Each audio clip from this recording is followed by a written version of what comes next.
이 혈액형은 10,000명 중 1명꼴이에요. 지금 이 병원에 맞는 사람이 없어요.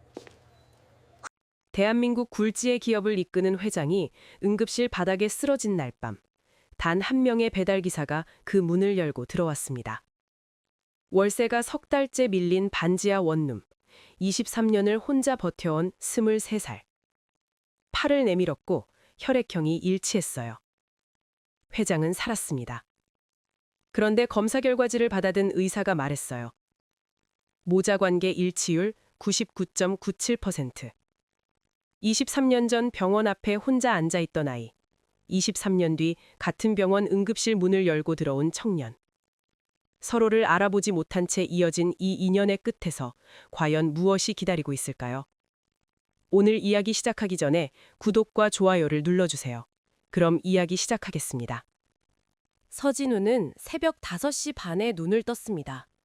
알람이 울리기 10분 전이었어요. 이미 습관이 된 지 오래였죠. 반지하 원룸의 천장은 낮았습니다. 누운 채로 손을 뻗으면 닿을 듯한 높이였어요. 창문으로는 지나가는 사람들의 발목 아랫부분만 겨우 보였죠. 새벽 공기가 차가웠습니다. 보일러를 끄고 자는 버릇이 생긴 것도 벌써 2해째였어요. 가스비를 한 푼이라도 아껴야 했으니까요. 차가운 공기가 이불 속까지 파고들었지만 진우는 개의치 않았습니다. 이 정도 추위쯤은 익숙한 지 오래였어요. 진우는 이불을 걷어내고 천천히 몸을 일으켰습니다. 좁은 방 안을 둘러봤어요. 접이식 책상 하나와 낡은 옷걸이, 그리고 한쪽 벽을 가득 채운 배달 가방들이 전부였습니다. 방이라기보다는 짐 창고에 가까운 공간이었지만 진우에게는 세상에서 가장 소중한 곳이었어요. 보육원을 나온 뒤 처음으로 마련한 온전히 자신만의 공간이었으니까요. 이 방을 얻기 위해 얼마나 오랜 시간을 버텼는지 진우 혼자만 알고 있었죠. 처음 계약서에 도장을 찍던 날, 진우는 그 자리에서 한참 동안 말을 잇지 못했습니다. 세수를 마치고 거울을 봤습니다. 23살이라고 하기엔 눈가에 피모가 역력했어요. 뺨은 야위었고 입술은 건조하게 갈라져 있었습니다. 그래도 눈빛만큼은 또렷했죠. 꺼지지 않는 불씨 같은 눈이었습니다. 진우는 거울 속 자신의 얼굴을 잠시 바라보다 고개를 돌렸어요. 벽에 붙어있는 메모 한 장이 눈에 들어왔습니다. 보육원을 나오던 날 담당 선생님이 직접 볼펜으로 눌러 써서 손에 꼭 쥐어준 종이였어요. 종이 가장자리는 이미 닳고 노랗게 발해 있었지만 그 안의 글씨만큼은 여전히 선명했습니다. 진우야, 너는 반드시 좋은 사람이 될 거야. 짧은 문장이었습니다. 하지만 진우에게는 어떤 긴 말보다 무거운 문장이었어요. 부모가 누구인지도 모른 채 3살 때부터 보육원에서 자랐고 고등학교를 졸업하던 날 곧바로 사회라는 낯선 곳에 내던져졌습니다. 의지할 사람도 빌릴 돈도 기댈 연줄도 없었죠. 그때 진우의 손에 쥐어진 것은 그 메모 한 장뿐이었어요. 진우는 매일 아침 그 문장을 한 번씩 눈으로 읽고 나서야 집을 나섰습니다. 그것이 하루를 시작하는 유일한 의식이었어요. 오토바이 배달을 시작한 것은 다른 선택지가 없어서였습니다. 당장 오늘 저녁 먹을 것이 필요했고 내일 아침 버스비가 필요했어요. 빠르게 돈을 벌 수 있는 방법을 찾다 보니 배달통을 짊어지게 됐습니다. 처음에는 임시방편이라 생각했어요. 몇 달만 버티면 다른 길이 보일 거라고 믿었습니다.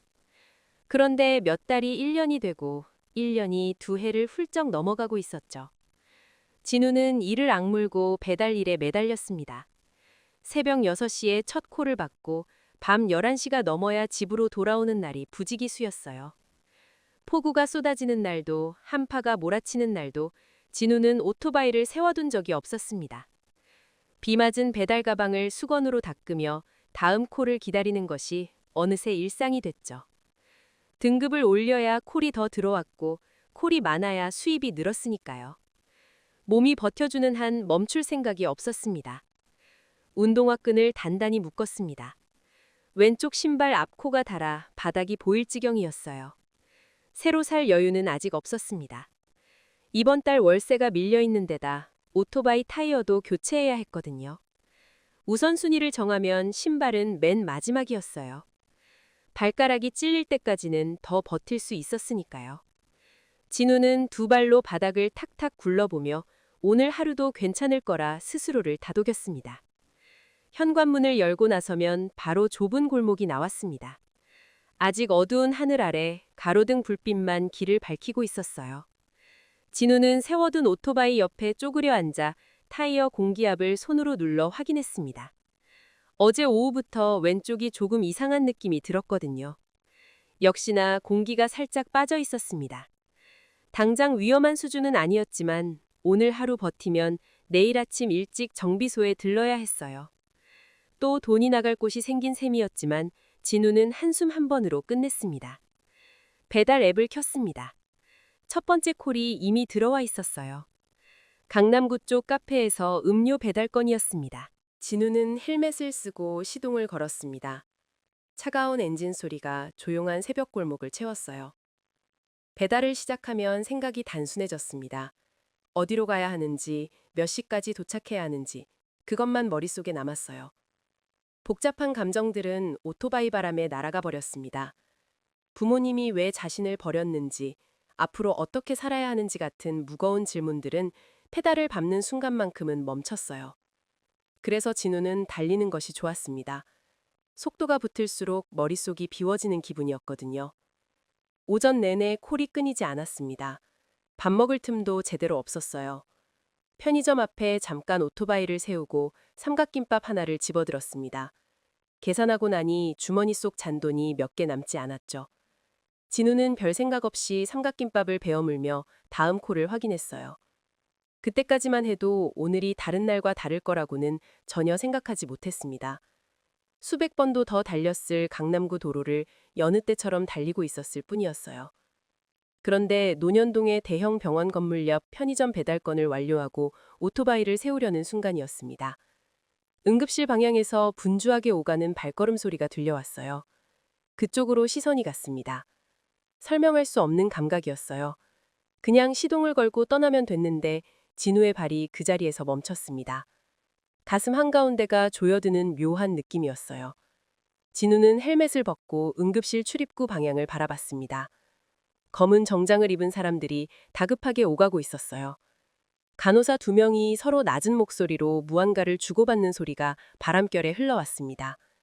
진우는 자기도 모르게 귀를 기울였어요. 그 말 한마디가 진우의 몸을 굳게 만들었습니다. 저 안에 계신 분 혈액형이 너무 희귀해서 수혈할 방법이 없대. 의식도 점점 흐려지고 있다는데? 진우의 심장이 쿵 내려앉았습니다. 희귀 혈액형이라는 말이 머릿속에 박혔어요. 진우는 자신의 혈액형을 떠올렸습니다. 보육원에서 건강검진을 받을 때마다 의료진이 2번씩 다시 확인하며 고개를 갸웃거리던 그 혈액형이었어요. 특수 항체까지 있어서 전 세계에서도 매우 드문 경우라는 말을 들었습니다. 그때는 그저 신기한 정도로 넘겼었죠. 살면서 그것이 의미 있는 일이 될 거라고는 생각해 본 적이 없었어요. 그런데 지금 이 순간 그 기억이 번개처럼 되살아났습니다. 진우는 오토바이 열쇠를 주머니에 쑤셔 넣었습니다. 다음 콜 알림이 울렸지만 손이 움직이지 않았어요. 잠깐이면 됩니다. 확인만 해보고 아니면 그냥 가면 되는 거라고 진우는 스스로에게 말했습니다. 하지만 이미 2발은 응급실 출입구를 향해 움직이고 있었어요. 응급실 문이 열렸습니다. 살균 소독약 냄새와 형광등빛이 한꺼번에 쏟아져 나왔어요. 접수 창구에 앉아있던 직원이 배달 유니폼 차림의 진우를 위아래로 훑어봤습니다. 퉁명스럽게 물었어요. 배달이요? 뒷문으로 가세요. 아닙니다. 저 안에 혈액형 문제로 위험한 분이 계신다고 들었어요. 진우는 한 걸음 더 앞으로 나섰습니다. 목소리가 예상보다 침착하게 나왔어요. 제 혈액형이 특이합니다. 혹시 검사해 보실 수 있을까요? 직원은 잠시 멍한 표정을 지었습니다. 그때 뒤쪽에서 의료진 한 명이 소란스러운 소리를 듣고 성큼 나왔어요. 진우는 고개를 들고 또렷하게 말했습니다. 제 피를 뽑아서 쓸 수 있다면 써주세요. 진우가 소매를 걷어 올렸습니다. 굳은 살이 박힌 팔이 드러났어요. 복도 안쪽에서 누군가의 발걸음 소리가 빠르게 가까워졌습니다. 담당 교수가 나타났습니다. 50대 초반으로 보이는 남성이었어요. 지쳐 있었지만 눈빛은 날카로웠습니다. 그는 진우를 보자마자 빠르게 물었어요. 혈액형이 어떻게 됩니까? 진우는 또렷하게 대답했습니다. 교수의 표정이 굳었어요. 그는 간호사에게 눈짓을 보내며 진우에게 말했습니다. 체열실로 오세요. 지금 당장. 복도를 걸어가는 동안 진우의 심장이 빠르게 뛰었습니다.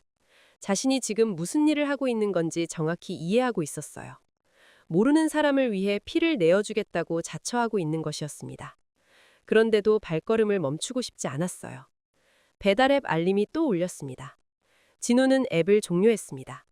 오늘 이 사람을 살리지 못하면 그 콜이 아무 의미가 없을 것 같았거든요. 보육원 벽에 붙어 있던 그 짧은 문장이 떠올랐어요. 진우야, 너는 반드시 좋은 사람이 될 거야. 진우는 입술을 꼭 다물며 체열실 문을 열었습니다. 체열실 안은 조용했습니다. 차가운 의자에 앉아 팔을 내밀었어요. 간호사가 소독솜으로 팔 안쪽을 닦기 시작했습니다. 차가운 감촉이 느껴졌지만 진우는 눈 하나 깜짝하지 않았어요. 배달을 하면서 다치거나 아픈 일은 수도 없이 겪어왔으니까요. 이 정도는 아무것도 아니었습니다. 바늘이 들어갔습니다. 진한 붉은색 피가 튜브를 타고 흘러내렸어요. 진우는 그것을 가만히 내려다봤습니다. 생전 처음 보는 낯선 사람을 살리기 위해 흘러가는 자신의 피였어요. 이상하게도 후회가 없었습니다. 오히려 가슴 깊은 곳에서 뜨거운 무언가가 차오르는 것 같았어요. 진우는 천장을 바라보며 숨을 고르게 내쉬었습니다. 복도 바깥에서 다급하게 오가는 발소리가 계속 들렸어요. 낮게 웅성거리는 목소리들도 들렸습니다. 진우는 그 소리를 들으며 눈을 감았어요. 부디 시간이 늦지 않았기를 바랐습니다. 체열이 끝난 뒤 진우는 대기실 구석 의자에 앉았습니다.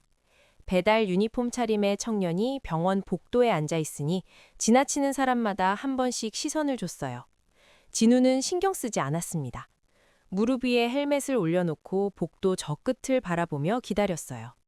검사 결과가 나오려면 시간이 조금 걸린다고 했습니다. 그동안 할 수 있는 것은 기다리는 것뿐이었죠. 복도 저편에서는 여전히 분주함이 이어지고 있었습니다. 흰 가운을 입은 의료진들이 빠른 걸음으로 오갔어요. 이따금 빠른 발소리와 낮은 목소리가 섞여 들려왔습니다. 진우는 그 소리를 들으며 자신이 피를 나눠준 사람이 어떤 분인지를 생각했어요. 여전히 아무것도 모르는 상태였습니다. 성함도 나이도 어떻게 쓰러졌는지도 알지 못했죠. 그래도 상관없었어요.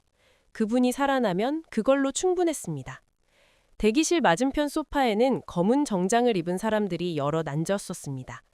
얼굴이 굳어 있었고 저마다 휴대폰을 손에 쥔 채 누군가를 기다리는 눈치였어요. 그중 한 명이 전화를 받으며 자리에서 일어났습니다. 목소리가 낮게 깔렸어요.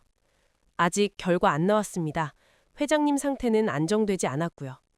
진우는 그 말을 듣고 눈을 가늘게 떴습니다. 회장님이라는 단어가 귀에 걸렸어요.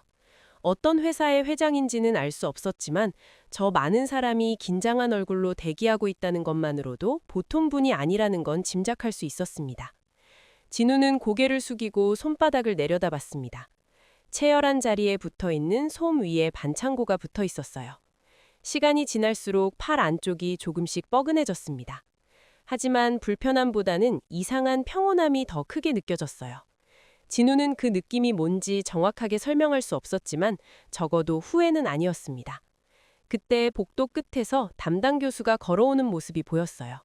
표정을 읽기 어려웠습니다. 진우는 자리에서 일어섰습니다. 교수가 진우 앞에 멈춰서서 잠시 입을 열지 않았어요. 그 짧은 침묵이 길게 느껴졌습니다. 혈액형과 항체 구조가 일치했습니다. 수혈 진행할 수 있어요. 진우는 어깨에서 힘이 빠지는 것을 느꼈습니다. 안도의 숨이 나왔어요. 다행이네요. 고맙습니다. 정말로. 교수는 고개를 한번 끄덕이고 다시 빠른 걸음으로 복도를 가로질렀습니다. 진우는 그 뒷모습을 바라보다 다시 의자에 앉았어요. 수혈이 시작됐다는 소식이 전해지자 맞은편 검은 정장무리의 분위기가 조금 달라졌습니다. 몇몇이 전화를 걸었고 목소리가 낮아졌어요. 그중 나이가 가장 많아 보이는 남성이 진우 쪽으로 시선을 한번 던졌습니다. 그의 눈빛은 기이하게 날카로웠어요.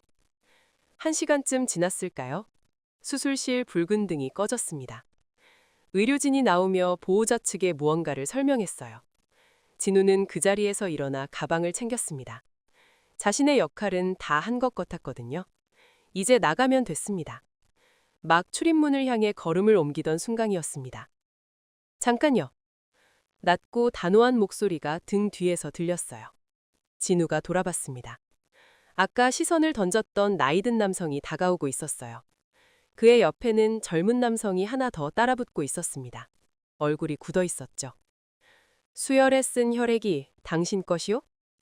네, 그렇습니다. 남성의 눈이 좁아졌습니다. 잠시 진우의 얼굴을 훑어보더니 입을 열었어요.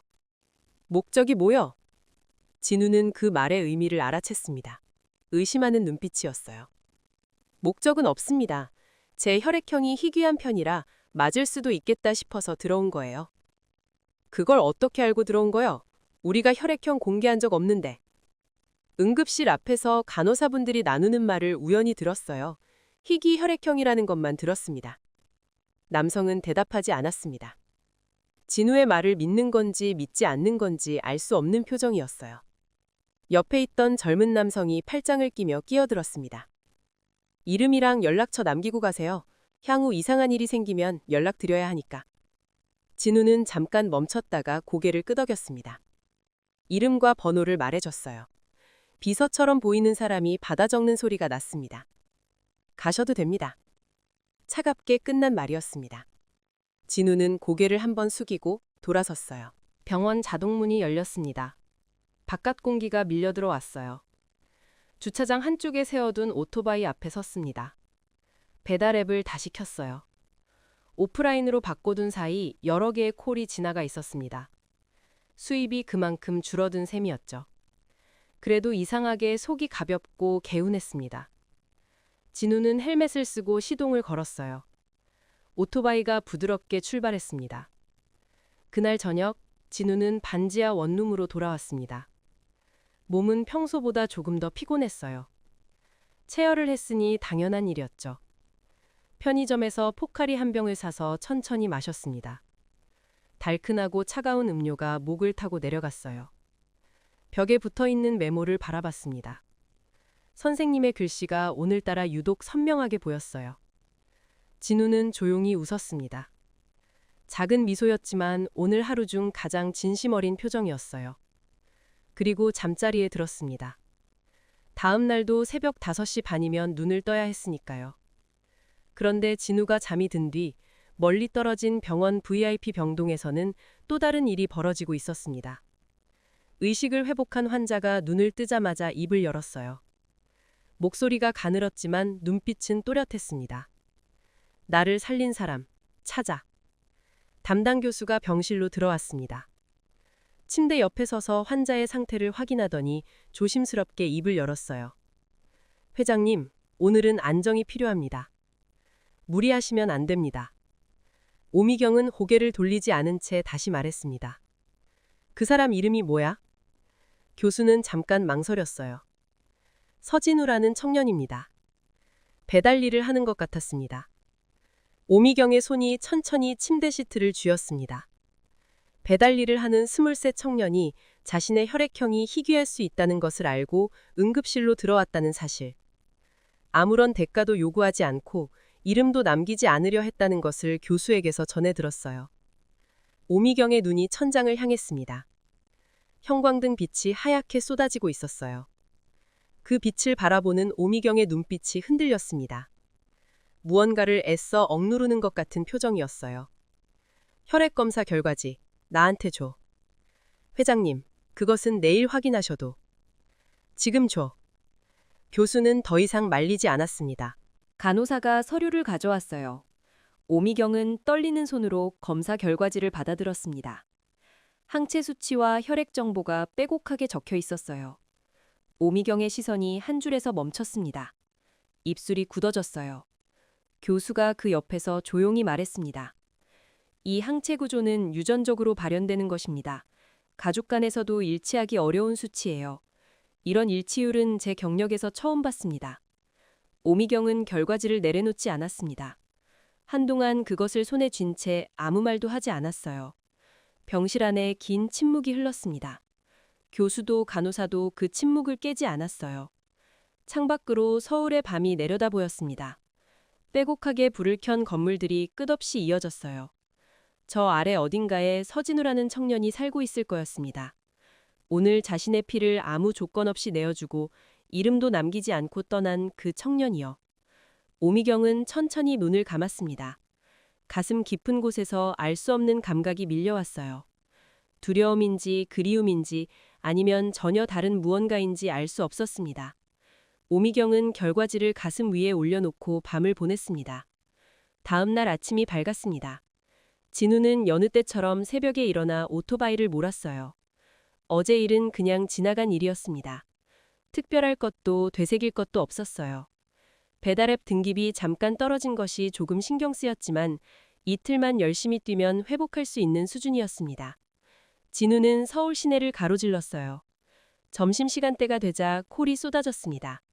강남 한복판, 고층 빌딩들 사이 골목을 달리던 중이었어요. 배달앱이 울렸습니다. 그런데 앱이 아니었어요. 처음 보는 번호였습니다. 신호등 앞에 멈춘 진우는 화면을 내려다봤어요. 전화를 받을까 말까 잠시 고민했습니다.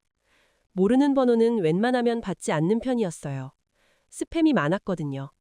그런데 이상하게 손이 먼저 움직였습니다. 여보세요? 서진우 씨 맞습니까? 낮고 단정한 목소리였어요. 어제 병원에서 들었던 것과 비슷한 분위기였습니다. 네, 맞는데요? 한별그룹 비서실입니다. 오미경 회장님께서 만나고 싶다고 하셨습니다. 진우는 잠시 말이 없었습니다. 한별그룹이라는 이름은 누구나 아는 이름이었어요. 국내 유통업계에서 손꼽히는 대기업이었죠. 그 회장이 어제 응급실에 실려온 분이었구나 하는 생각이 뒤늦게 들었습니다. 제가 따로 찾아뵐 이유는 없는 것 같은데요. 전화기 너머에서 잠깐 사이가 생겼어요. 회장님의 부탁이십니다. 장소와 시간은 편하신 대로 맞춰드릴 수 있습니다. 진우는 배달통을 등에 맨 채 파란 신호를 기다렸습니다. 자신이 무슨 대단한 일을 한 것처럼 대접받는 것이 어색했어요. 그냥 혈액형이 맞아 들어간 것뿐이었으니까요. 제가 배달 일을 하다 보니 시간이 정해져 있지 않습니다. 만약 뵙게 된다면 짧게 끝낼 수 있을까요? 물론입니다. 진우는 신호가 바뀌는 것을 보며 천천히 대답했습니다. 그럼 연락 주시는 대로 가겠습니다. 전화가 끊겼습니다. 진우는 휴대폰을 주머니에 넣고 다시 오토바이를 출발시켰어요. 머릿속으로는 다음 배달지 경로를 떠올리고 있었습니다. 회장님을 만난다는 생각보다 오늘 몇 건을 뜰 수 있을지가 더 먼저였어요. 진우에게는 그게 더 현실적인 문제였으니까요. 약속 장소는 병원 근처의 조용한 카페였습니다. 비서실에서 알려준 주소를 배달 앱 지도로 확인하고 찾아갔어요. 의사에게 외출 허가를 받은 날이라고 했습니다. 완전히 회복된 상태는 아니었지만 오미경은 이 자리를 병원 안에서 하고 싶지 않았던 것 같았어요. 건물 외관부터 달랐습니다. 낮은 조명과 두꺼운 유리문, 간판조차 눈에 띄지 않는 곳이었어요. 이런 카페가 있다는 걸 진우는 몰랐습니다. 강남을 수백 번 오갔지만 한 번도 들어가 본 적 없는 종류의 공간이었어요. 진우는 배달 유니폼 대신 가장 깨끗한 옷으로 갈아입고 나왔습니다. 검은 면바지에 회색 맨투맨이었어요. 더 좋은 옷이 없었습니다. 옷걸이에 걸린 것들 중 가장 덜 낡은 것을 고른 게 그것이었죠. 문을 열고 들어서자 직원이 다가왔어요. 서진우 씨 되십니까? 네. 이쪽으로 오시죠. 안쪽 룸으로 안내받았습니다. 문이 열리자 오미경이 먼저 와 있었어요. 병원 침대에 누워있던 사람이라고 믿기 어려울 만큼 단정한 모습이었습니다. 진한 회색 재킷을 입고 두 손을 테이블 위에 모은 채 앉아 있었어요. 머리카락은 반쯤 올려 정리돼 있었고 얼굴에는 아직 회복 중인 사람의 창백함이 남아 있었습니다. 하지만 눈빛은 달랐어요. 또렷하고 날카로웠습니다. 그 눈이 진우를 향했어요. 진우는 가볍게 고개를 숙였습니다. 안녕하세요. 앉아요. 오미경의 목소리는 낮고 차분했습니다. 진우가 맞은편 의자를 당겨 앉았어요. 두 사람 사이에 잠깐 침묵이 흘렀습니다. 오미경은 진우를 바라보고 있었어요. 훑어보는 것도 아니었고 따지는 것도 아니었습니다.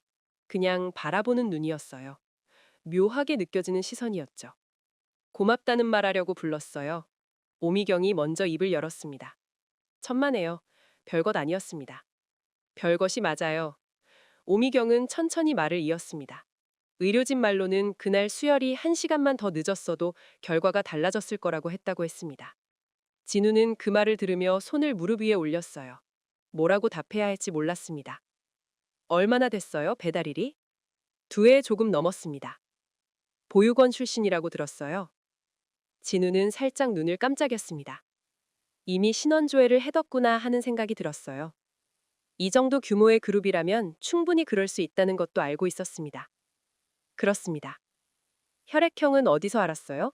특수 항체가 있다는 것까지요? 보육원에서 검진받을 때 들었어요. 의사 선생님이 특이한 경우라고 설명해 주셨습니다. 오미경은 잠시 눈을 내렸습니다. 잔 안에 차가 식어가고 있었어요. 손으로 잔을 감싸듯 쥐었습니다. 그날 응급실 앞에서 우연히 들었다고 했다면서요? 네, 간호사분들 말을 들었습니다. 그 말을 듣고 바로 들어온 거예요? 잠깐 고민은 했습니다. 그런데 몸이 먼저 움직였어요. 오미경이 진우를 다시 바라봤습니다. 이번에는 전과는 조금 다른 눈빛이었어요. 무언가를 확인하려는 것 같기도 했고 알고 싶어 하는 것 같기도 했습니다. 무섭지 않았어요? 모르는 사람한테 피를 나눠준다는 게? 진우는 그 질문을 들으며 잠깐 생각했습니다. 무서웠는지는 잘 모르겠어요. 그냥 할 수 있는 일이면 해야 한다고 생각했습니다. 오미경은 고개를 끄덕이지 않았습니다. 그냥 그 말을 오래 들여다보는 것 같았어요. 잠시 후 오미경이 테이블 위에 봉투 하나를 내밀었습니다. 두툼했어요. 이거 받아요. 진우는 봉투를 내려다봤습니다. 손을 뻗지 않았어요. 어떤 도움도 바라고 한 일이 아닙니다. 알아요. 그래도 받아요. 받을 수 없습니다. 오미경의 눈이 좁아졌습니다. 거절을 예상하지 못한 것 같았어요. 주변 사람들 중에 자신의 제안을 이렇게 단호하게 거절한 사람이 얼마나 됐는지 생각하는 것 같기도 했죠. 왜요? 제 혈액형이 맞았던 것뿐입니다. 제가 한 일은 그게 전부예요. 진우는 또렷하게 말했어요. 목소리가 흔들리지 않았습니다. 오미경은 봉투를 거두지 않은 채 진우를 바라봤어요. 자리를 마무리하려는 분위기가 흘렀을 때였습니다. 오미경이 조용히 입을 열었어요. 혈액 검사 결과 봤어요? 진우는 고개를 들었습니다. 항체 구조가 유전적으로 일치한다고 하더군요. 진우는 그 말의 의미를 잠깐 소화했습니다. 그리고 천천히 말했어요. 그게 무슨 뜻인지는 저도 들었습니다. 어떻게 생각해요? 잘 모르겠습니다. 우연일 수도 있겠죠. 오미경은 잔을 들어 한 모금 마셨습니다. 차가워진 차였어요. 표정 하나 변하지 않았습니다. 유전자 검사 받아볼 의향이 있어요? 진우는 대답하지 않았습니다. 잠시 그 말이 공기 중에 떠 있었어요. 거절도 수락도 아닌 침묵이었습니다. 진우의 시선이 테이블 위 어딘가에 머물렀어요. 23살 내내 한 번도 답을 얻지 못한 질문이 있었습니다. 자신이 누구의 아이인가 하는 질문이요. 그것을 지금 이 자리에서 이렇게 마주하게 될 줄은 몰랐어요. 진우는 고개를 들어 오미경을 바라봤습니다. 회장님은요? 나는 이미 결정했어요. 짧고 단호한 대답이었습니다. 오미경의 눈빛은 흔들림이 없었어요. 그 눈을 보는 순간 진우는 이 자리가 단순한 감사 자리가 아니었다는 것을 알아챘습니다. 오미경은 처음부터 이것을 말하기 위해 진우를 불렀던 거였어요. 진우는 잠시 창밖을 바라봤습니다. 강남대로 위로 사람들이 오가고 있었어요. 수많은 사람들 중에 자신이 있었고 어쩌면 저 안에 자신의 답이 있을 수도 있다는 생각이 들었습니다. 검사 받겠습니다. 진우가 말했습니다. 오미경의 손이 잔 위에 잠시 멈췄어요. 그것이 전부였습니다. 크게 흔들리지 않았어요. 하지만 그 작은 멈춤이 진우의 눈에는 또렷하게 들어왔습니다. 카페를 나온 진우는 오토바이 앞에 잠시 멈춰 섰습니다. 헬멧을 손에 들고 한동안 아무것도 하지 않았어요. 머릿속이 복잡했습니다. 유전자 검사라는 말이 계속 맴돌았어요. 보육원에서 자라면서 진우는 부모에 대한 질문을 오래전에 접어뒀습니다. 알 수 없으면 묻지 않는 편이 낫다는 것을 알았거든요. 답 없는 질문을 붙잡고 있으면 그것이 발목을 잡는다는 것도요. 그래서 매일 아침 벽에 메모를 읽고 배달통을 짊어지고 서울 골목을 달렸습니다. 그게 진우의 방식이었어요. 그런데 오늘 오미경이라는 사람이 그 접어둔 질문을 꺼내놓았습니다. 억지로 펼친 게 아니었어요. 그냥 테이블 위에 조용히 올려놓은 거였죠. 진우는 그것을 외면하지 못했습니다. 헬멧을 썼습니다. 시동을 걸었어요. 배달 앱을 켰습니다. 할 수 있는 일을 하는 것. 그게 지금 진우가 할 수 있는 전부였어요. 오토바이가 출발했습니다. 결과가 어떻게 나오든 자신은 서진우라는 사실은 변하지 않는다고 진우는 속으로 되뇌었어요. 한편 카페를 나온 오미경은 기다리고 있던 차에 올랐습니다. 문이 닫히자마자 창밖으로 시선을 고정했어요.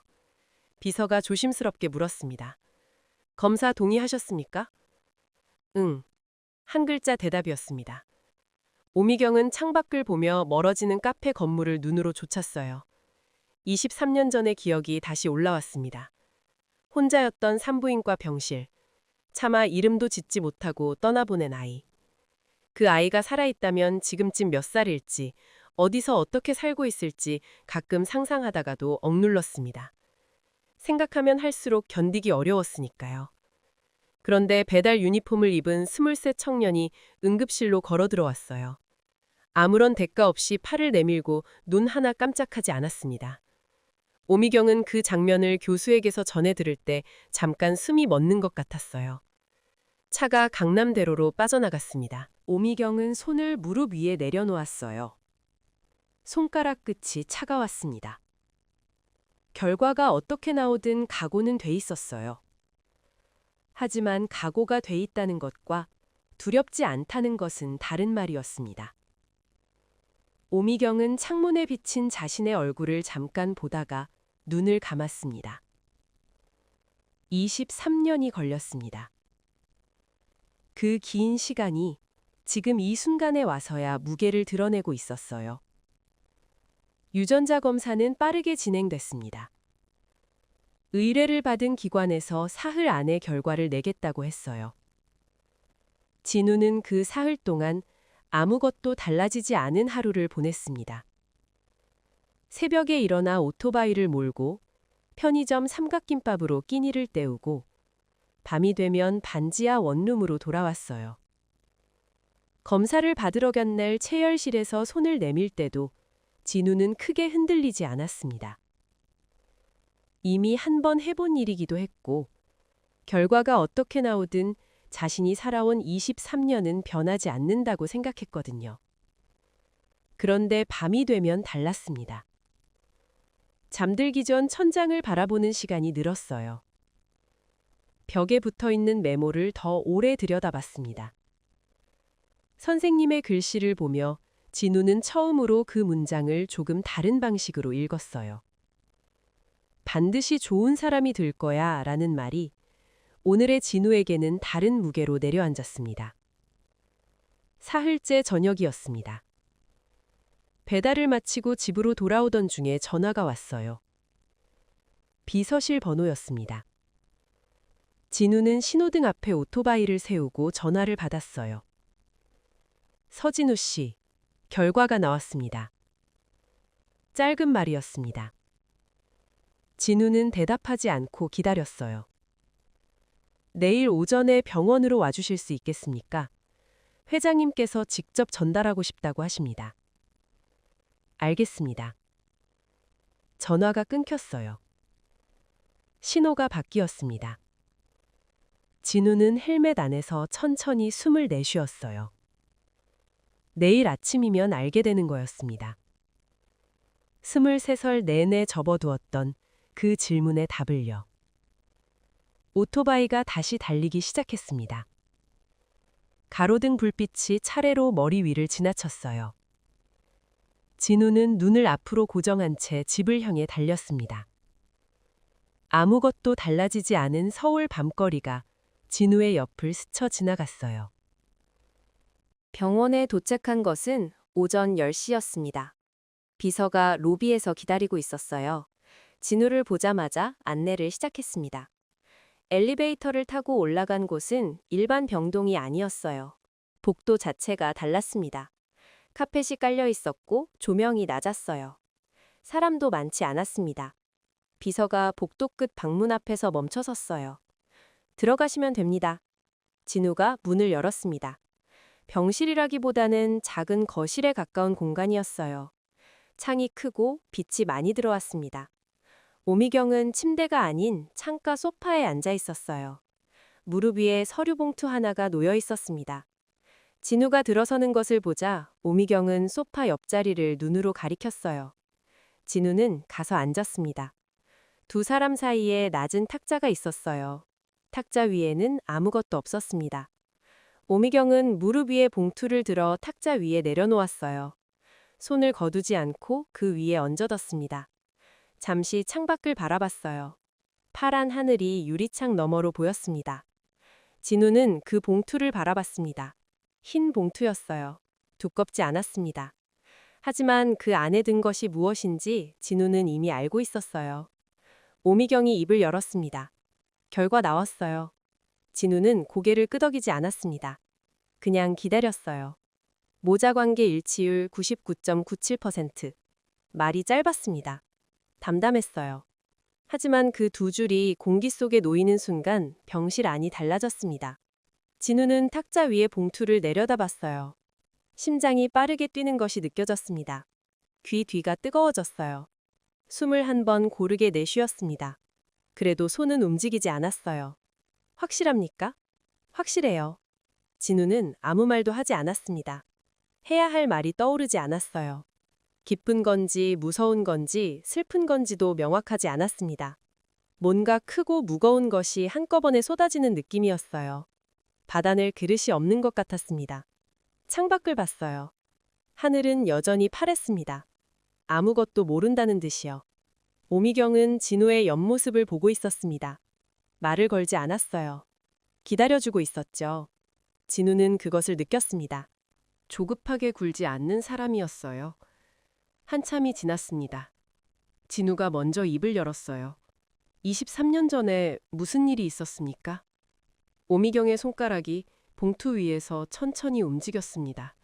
무언가를 더듬는 것처럼요. 29이었어요. 그때.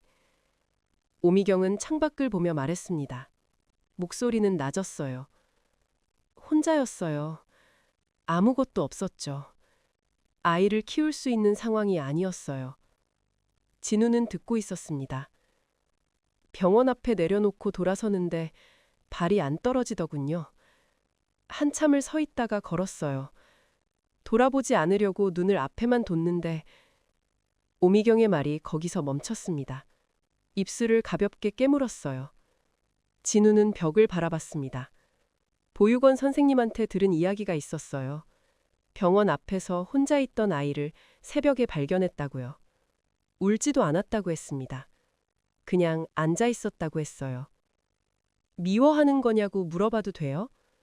오미경이 말했습니다. 진우는 고개를 들었어요. 미워하냐고요? 그래요. 진우는 잠시 생각했습니다. 미워하는지 스스로에게 물어봤어요. 이상하게도 그 감정이 명확하게 올라오지 않았습니다. 분노가 없는 건 아니었어요. 하지만 그 분노가 앞에 있는 이 사람을 향한 건지 확실하지 않았죠. 잘 모르겠습니다. 미워할 시간이 없었어요. 오미경이 진우를 봤습니다. 배달 뛰다 보면 그런 생각할 틈이 없었어요. 그냥 하루 버티는 게 전부였으니까요. 오미경의 눈가가 흔들렸습니다. 고개를 돌렸어요. 창밖을 바라봤습니다. 진우는 그 모습을 봤어요. 무언가를 꾹 누르고 있는 사람의 얼굴이었습니다. 강해 보이지만 그 안에 오래된 무게를 지고 있는 사람의 얼굴이요. 아들들은 알고 있습니까? 아직이요. 알면 어떻게 반응할 것 같습니까? 오미경은 대답을 잠깐 미뤘어요. 좋아하지 않겠죠. 짧고 솔직한 대답이었습니다. 진우는 그 말을 듣고 고개를 끄덕였어요. 예상했던 대답이었습니다.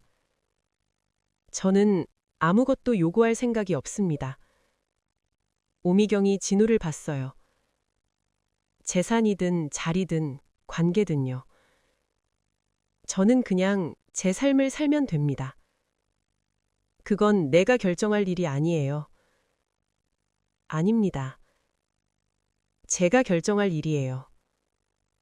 오미경은 입을 다물었습니다. 진우의 눈을 봤어요. 흔들리지 않는 눈이었습니다. 어디서 나오는 건지 알 수 없는 단단함이었어요. 오미경은 그 눈을 오래 봤습니다. 창 너머로 구름이 지나갔어요. 병실한 빛이 잠깐 흔들렸다가 다시 밝아졌습니다. 오미경이 천천히 말했어요. 이름을 지어줬어야 했는데. 진우는 대답하지 않았습니다. 내가 지어주지 못한 이름을 누가 지어줬는지 알아요? 보육원 선생님이 지어주셨습니다. 어떤 분이에요? 진우는 잠깐 생각했습니다. 선생님의 얼굴이 떠올랐어요. 항상 머리를 단정하게 묶고 목소리가 낮았던 분이요. 강한 분이었어요. 말수가 적었고 대신 행동으로 보여주시는 분이었습니다. 오미경은 그 말을 들으며 봉투 위에 손을 걷었어요. 봉투를 탁자 위에 그대로 둔 채 소파에 등을 기댔습니다. 고마워요, 그분한테. 진우는 고개를 살짝 끄덕였습니다. 그 말은 진심처럼 들렸어요. 꾸며낸 것이 아닌 진짜 감사처럼요. 병실문 바깥에서 비서의 발소리가 들렸습니다. 그러다 멈췄어요. 들어오지는 않았습니다. 진우는 자리에서 일어섰어요. 가봐야겠습니다. 오늘 배달 있어요? 오후부터 있습니다. 오미경은 고개를 끄덕였어요. 막지 않았습니다. 진우는 자리에서 일어섰습니다. 탁자 위에 봉투를 한번 내려다봤어요. 손대지 않았습니다. 봉투는 가져가요. 괜찮습니다. 진우는 고개를 숙이고 문 쪽으로 걸었습니다. 문 손잡이에 손을 얹었을 때 오미경의 목소리가 들렸어요. 진우 씨. 진우가 돌아봤습니다. 다음에 또 올 수 있어요. 질문이 아니었습니다. 허락도 아니었어요. 그냥 말이었습니다. 하지만 그 짧은 말 안에 긴 시간이 담겨 있었어요. 진우는 그것을 알았습니다. 생각해 보겠습니다. 문이 닫혔습니다. 복도로 나온 진우는 잠시 그 자리에 섰어요. 발이 바로 떨어지지 않았습니다. 진우는 천천히 걸음을 옮겼어요. 병원 밖으로 나오자 햇볕이 쏟아졌습니다. 눈이 잠깐 따가웠어요. 진우는 손등으로 눈을 가리며 하늘을 올려다봤습니다. 구름 한 점 없는 맑은 날이었어요. 오토바이 앞에 섰습니다. 헬멧을 손에 든 채 잠시 그대로 있었어요. 99.97%라는 숫자가 머릿속에 박혀 있었습니다. 진우는 보육원 시절을 떠올렸어요. 방마다 아이들이 있었습니다. 저마다 다른 이유로 그곳에 와 있었지만 하나같이 비슷한 눈빛을 하고 있었어요. 창밖을 오래 바라보는 눈이었습니다. 진우도 그런 눈을 가지고 있었죠. 선생님은 나중에 조용히 말해줬습니다. 네 눈이 제일 무거워 보여서 자주 불렀다고요. 무거운 눈을 가진 아이는 혼자 두면 안 된다고 했어요. 그 선생님이 지어준 이름이 진우였습니다. 나아갈 진, 우주우. 앞으로 나아가는 아이라는 뜻이었어요. 살다 보니 그 이름대로 살고 있는 것 같았습니다. 멈추지 않고 앞으로 가는 것. 그게 지금의 진우였어요. 헬멧을 썼습니다. 배달 앱을 열었어요. 오후 첫 콜을 수락했습니다. 오토바이 시동이 걸렸어요. 달리기 시작했습니다. 당남 도로 위로 오토바이가 빠르게 빠져나갔어요. 진우는 앞만 봤습니다. 뒤를 돌아보지 않았어요. 그게 진우가 살아온 방식이었습니다. 그러나 그날 저녁 반지하 원룸으로 돌아온 진우는 벽에 메모 앞에 오래 섰습니다. 선생님의 글씨를 바라봤어요. 진우야, 너는 반드시 좋은 사람이 될 거야. 그 문장이 오늘은 다르게 읽혔습니다. 진우는 그 생각을 하다가 주저앉듯 방바닥에 앉았어요. 무릎을 세우고 팔을 올렸습니다. 잠시 그대로 있었어요. 오늘 하루가 길었습니다. 하지만 울지는 않았어요. 진우는 그런 사람이었습니다. 한편 병실에 혼자 남은 오미경은 탁자 위에 그대로 놓인 봉투를 바라봤습니다. 진우가 끝내 가져가지 않은 봉투였어요. 오미경은 천천히 그것을 집어들었습니다. 서랍 안에 넣었어요. 창밖을 봤습니다. 해가 기울고 있었어요. 오미경은 오른손으로 왼손을 감쌌습니다. 손이 차가웠어요. 그날 저녁 오미경은 두 아들에게 연락을 넣었습니다. 내일 아침 병원으로 오라고 했어요. 할 말이 있다고 했습니다. 전화기 너머 큰아들 한재윤의 목소리는 건조했어요. 무슨 일인데요? 오면 알아. 짧게 끊었습니다. 오미경은 전화를 내려놓고 창밖을 봤어요. 서울 밤이 깊어지고 있었습니다. 두 아들이 내일 이 자리에서 무슨 말을 들을지, 어떤 표정을 지을지 오미경은 이미 알고 있었어요. 좋은 얼굴이 아닐 거였습니다. 그래도 알려야 했습니다. 더 미룰 수가 없었어요. 오미경은 서랍에서 봉투를 꺼냈습니다. 진우가 끝내 가져가지 않은 그 봉투를요. 한동안 손에 들고 있다가 다시 서랍 안에 넣었어요. 저 청년은 아무것도 요구하지 않겠다고 했습니다. 재산도 자리도 관계도요. 오미경은 그 말을 들었을 때 눈이 뜨거워지는 것을 느꼈어요. 꾹 눌렀습니다. 대신 속으로 생각했죠. 내가 결정할 일이 아니라고 했지만 나는 다르게 생각한다고요. 23년을 빚졌으면 23년을 갚아야 했습니다. 그게 오미경의 방식이었어요. 다음 날 아침이었습니다. 오미경의 병실 문이 열린 것은 10시가 조금 지난 시각이었어요. 먼저 들어온 것은 큰아들 한재윤이었습니다. 32살로 얼굴선이 날카로웠어요. 아버지를 닮았다는 말을 많이 들었지만 눈빛은 달랐습니다. 계산하는 눈이었어요. 뒤를 따라 들어온 것은 작은 아들 한준혁이었습니다. 29살로 형보다 키가 조금 작았어요. 얼굴에 아직 잠이 남아 있었습니다. 오미경은 소파에 앉아 두 아들을 봤어요. 자리에 앉으라는 말 없이 바로 입을 열었습니다. 할 말이 있어서 불렀어. 재윤이 팔짱을 꼈습니다. 몸 상태가 어떠세요? 퇴원은 언제 하실 거예요? 그건 나중에 얘기해. 오미경은 탁자 위에 서류 한 장을 내려놓았습니다. 유전자 검사 결과지였어요. 두 아들이 동시에 시선을 내렸습니다. 준혁이 먼저 집어들었어요. 읽다가 미간이 좁아졌습니다. 재윤에게 건넸어요. 재윤은 결과지를 훑어보다 고개를 들었습니다. 이게 뭐예요? 읽히는 대로야. 99.97%라고 적혀 있는데 이게 무슨 뜻이에요? 모자 관계 일치율이야. 병실 안이 굳었습니다.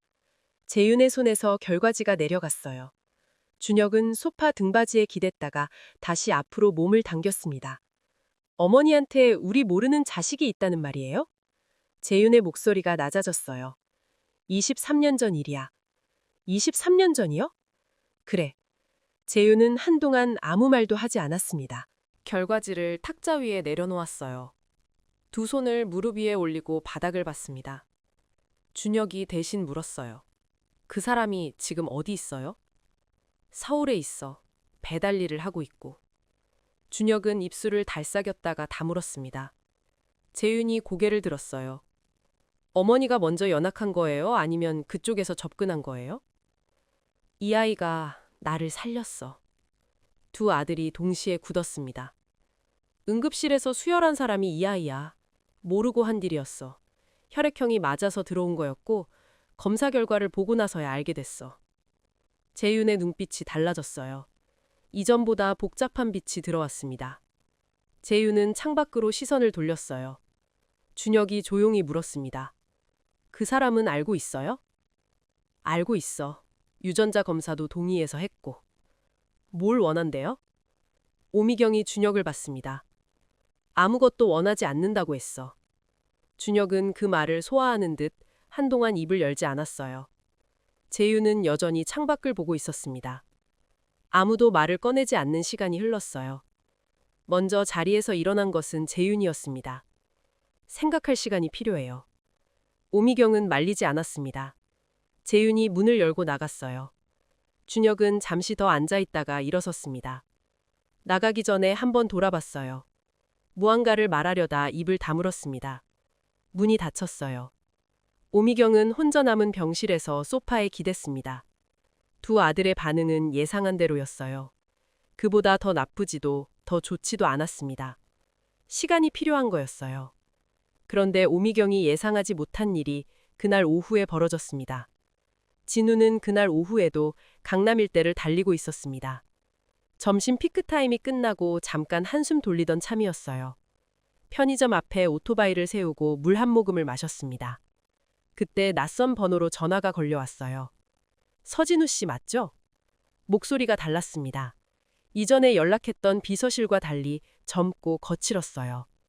그렇습니다. 저는 한재윤입니다.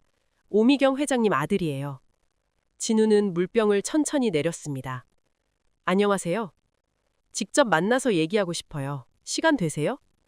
진우는 잠시 생각했습니다. 목소리 안에 무언가 눌려있는 것이 느껴졌어요. 분노인지 경계인지 아니면 다른 무언가인지 정확히 알 수 없었습니다. 언제요? 지금이요. 회사 근처 카페로 오실 수 있어요? 진우는 배달앱을 받습니다. 1시간 정도는 낼 수 있었어요. 주소 보내주세요. 카페는 도산대로 쪽에 있었습니다. 진우보다 재윤이 먼저 와 있었어요. 테이블 끝에 앉아서 커피를 앞에 두고 있었습니다. 손가락으로 테이블을 두드리고 있었어요. 진우가 들어서자 그 손이 멈췄습니다. 진우는 맞은편에 앉았어요. 재윤이 진우를 위아래로 봤습니다. 배달 유니폼이 아니라 아까 오미경 앞에서처럼 맨투맨 차림이었어요. 배달 일이라고 했죠? 네. 얼마나 됐어요? 2회 좀 넘었습니다. 재윤은 고개를 끄덕이지 않았습니다. 그냥 진우를 봤어요. 우리 어머니한테 뭘 기대해요? 진우는 그 말을 받았습니다. 직접적인 물음이었어요. 피하지 않고 받아야 할 질문이었죠. 기대하는 것 없습니다. 그런 말을 믿는 사람은 없어요. 그건 어쩔 수 없는 일이네요. 재윤이 눈을 가늘게 떴습니다. 어머니가 당신 때문에 타격을 입으면 그건 우리한테도 직결되는 문제예요. 이해해요? 무슨 타격을 말씀하시는 건지 모르겠습니다. 23년 전 일이 밖으로 나가면 어머니 평판에 영향을 미쳐요. 회사에도요.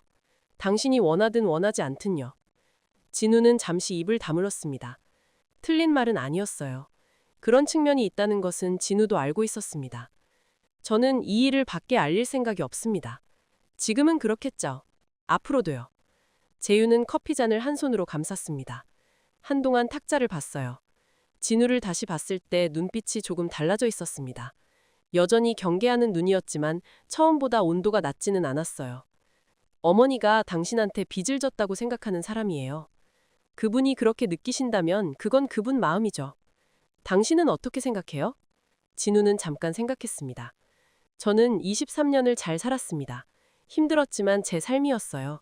그 삶을 누군가한테 보상받아야 할 이유는 없습니다. 재윤은 대답하지 않았습니다. 진우의 말이 거짓인지 진심인지 가늠하는 것 같았어요. 한참 뒤에 말했습니다. 한 가지만 물어볼게요. 말씀하세요. 어머니를 다시 만날 생각이에요? 진우는 그 질문을 받고 잠시 멈췄습니다. 어제 병실에서 오미경이 했던 말이 떠올랐어요. 다음에 또 올 수 있어요. 아직 결정하지 않았습니다. 재윤이 고개를 끄덕였습니다. 처음으로 끄덕인 것이었어요. 그리고 자리에서 일어섰습니다. 지갑에서 카드를 꺼내 테이블 위에 올렸어요. 가셔도 됩니다. 진우는 자리에서 일어나며 고개를 숙였습니다. 재윤은 그 인사를 받지 않았어요. 시선을 다른 곳으로 두고 있었습니다. 카페 문을 나서며 진우는 잠깐 멈췄습니다. 재윤이 무서웠던 것은 아니었어요. 그냥 이 상황이 얼마나 넓고 복잡한 것인지 실감이 났습니다. 응급실 문을 열던 날에는 이런 일이 뒤따라올 줄 몰랐어요. 그냥 들어간 거였는데 세상이 달라져 버렸습니다. 진우는 헬멧을 쓰고 시동을 걸었어요. 오토바이가 도산대로 위로 올라섰습니다. 바람이 차가웠어요. 그래도 달렸습니다. 그날 저녁이었습니다. 진우가 반지하 원룸으로 돌아오자 문 앞에 택배 상자 하나가 놓여 있었어요. 수신인이 서진으로 적혀 있었습니다. 발신인 칸은 비어 있었어요. 진우는 상자를 들고 들어왔습니다. 포장을 뜯었어요. 안에는 낡은 나무 상자가 들어 있었습니다. 손때가 베어 있어서 오래된 물건이라는 것을 알 수 있었어요. 뚜껑을 열었습니다. 그 안에는 작은 손수건 한 장이 접혀 있었어요. 흰색이었는데 가장자리에 파란 실로 수놓아진 작은 글씨가 있었습니다. 진우는 눈을 가까이 가져갔어요. 한 획 한 획이 작고 섬세했습니다. 흘림체로 쓰여 있어서 읽으려면 집중해야 했어요. 진우는 손수건을 방바닥에 펴놓고 무릎을 꿇은 채 읽었습니다. 미안해. 그리고 고마워. 그게 전부였습니다. 보낸 사람 이름은 없었어요. 하지만 진우는 알았습니다. 이것을 보낸 사람이 누구인지요. 진우는 손수건을 한동안 내려다봤어요. 2줄짜리 문장이었습니다. 그런데 그 2줄 안에 23년이 들어있었어요. 진우는 숨을 천천히 내쉬었습니다. 손수건을 다시 접었어요. 나무 상자 안에 넣었습니다. 뚜껑을 닫았어요. 그리고 벽에 붙어있는 메모 옆에 그 상자를 올려뒀습니다. 메모 옆이었어요. 선생님의 글씨 옆에요. 진우는 2가지를 나란히 보며 잠시 그 자리에 서 있었습니다. 반드시 좋은 사람이 될 거야. 미안해. 그리고 고마워. 2 문장이 나란히 있었습니다. 한 사람은 진우를 키운 사람이었고 한 사람은 진우를 낳은 사람이었어요. 진우는 그 2 사람을 생각했습니다. 둘 다 다른 방식으로 진우를 대해왔고 둘 다 다른 방식으로 진우의 삶에 있었어요. 누가 더 옳은지 따지는 것은 진우에게 중요하지 않았습니다. 그냥 그 2 문장이 나란히 있는 것이 이상하게 마음에 들었어요. 진우는 방바닥에 앉았습니다. 무릎을 세우고 2 문장을 바라봤어요. 오늘 하루 안에 너무 많은 일이 있었습니다. 재윤을 만났고 택배가 왔고 손수건을 읽었어요. 몸은 피곤했지만 잠이 오지 않았습니다. 한참을 그렇게 앉아 있다가 진우는 천천히 누웠어요. 천장을 바라봤습니다. 낮은 천장이었어요. 그 천장을 몇 년째 보고 있었는데 오늘은 달라 보였습니다. 뭔가 조금 넓어진 것 같은 느낌이었어요. 그것이 착각인지 아닌지는 알 수 없었습니다. 그냥 그렇게 느껴졌어요. 진우는 눈을 감았습니다. 자신이 어떤 선택을 해야 하는지, 오미경을 다시 만날 건지 말 건지, 앞으로 어떻게 될 건지. 그 모든 것은 내일의 일이었어요. 오늘 밤은 그냥 이 자리에 있으면 됐습니다. 낮고 차가운 반지하 원룸에서 2 문장 사이에 기대어요. 며칠이 지났습니다. 진우는 여전히 매일 새벽 오토바이를 몰았어요. 손수건이 든 나무 상자는 벽 메모 옆에 그대로 있었습니다. 오미경에게 연락이 오지 않았고 진우도 연락하지 않았어요. 2 사람 사이에 조용한 거리가 유지되고 있었습니다. 진우는 그것이 나쁘지 않았어요. 서두를 필요가 없었습니다. 그런데 분위기가 달라진 것은 어느 날 오후였어요. 강남구 한 주택가 골목을 달리던 중이었습니다. 신호를 기다리다 옆 차선에 세워진 차 안에서 누군가 진우를 바라보고 있다는 느낌이 들었어요. 고개를 돌렸습니다. 검은 승합차였어요. 유리가 썬팅돼 있어서 안이 잘 보이지 않았습니다. 신호가 바뀌자 승합차는 다른 방향으로 빠졌어요. 진우는 별 생각 없이 달렸습니다. 그런데 다음 날에도 비슷한 일이 있었어요. 배달을 마치고 골목을 나오는데 같은 차번에 검은 차가 길 옆에 세워져 있었습니다. 진우가 지나치자 천천히 따라 붙었어요. 2 블럭쯤 같이 가다가 사라졌습니다. 진우는 헬멧 안에서 눈을 가늘게 떴어요. 사흘 뒤였습니다. 진우가 편의점 앞에서 다음 콜을 기다리고 있을 때였어요. 낯선 남자가 다가왔습니다. 40대 중반으로 보이는 체격이 좋은 남자였어요. 점퍼를 입고 있었고 눈빛이 단단했습니다. 서진우 씨 맞죠? 누구세요? 잠깐 얘기할 게 있습니다. 진우는 오토바이에서 내리지 않았습니다.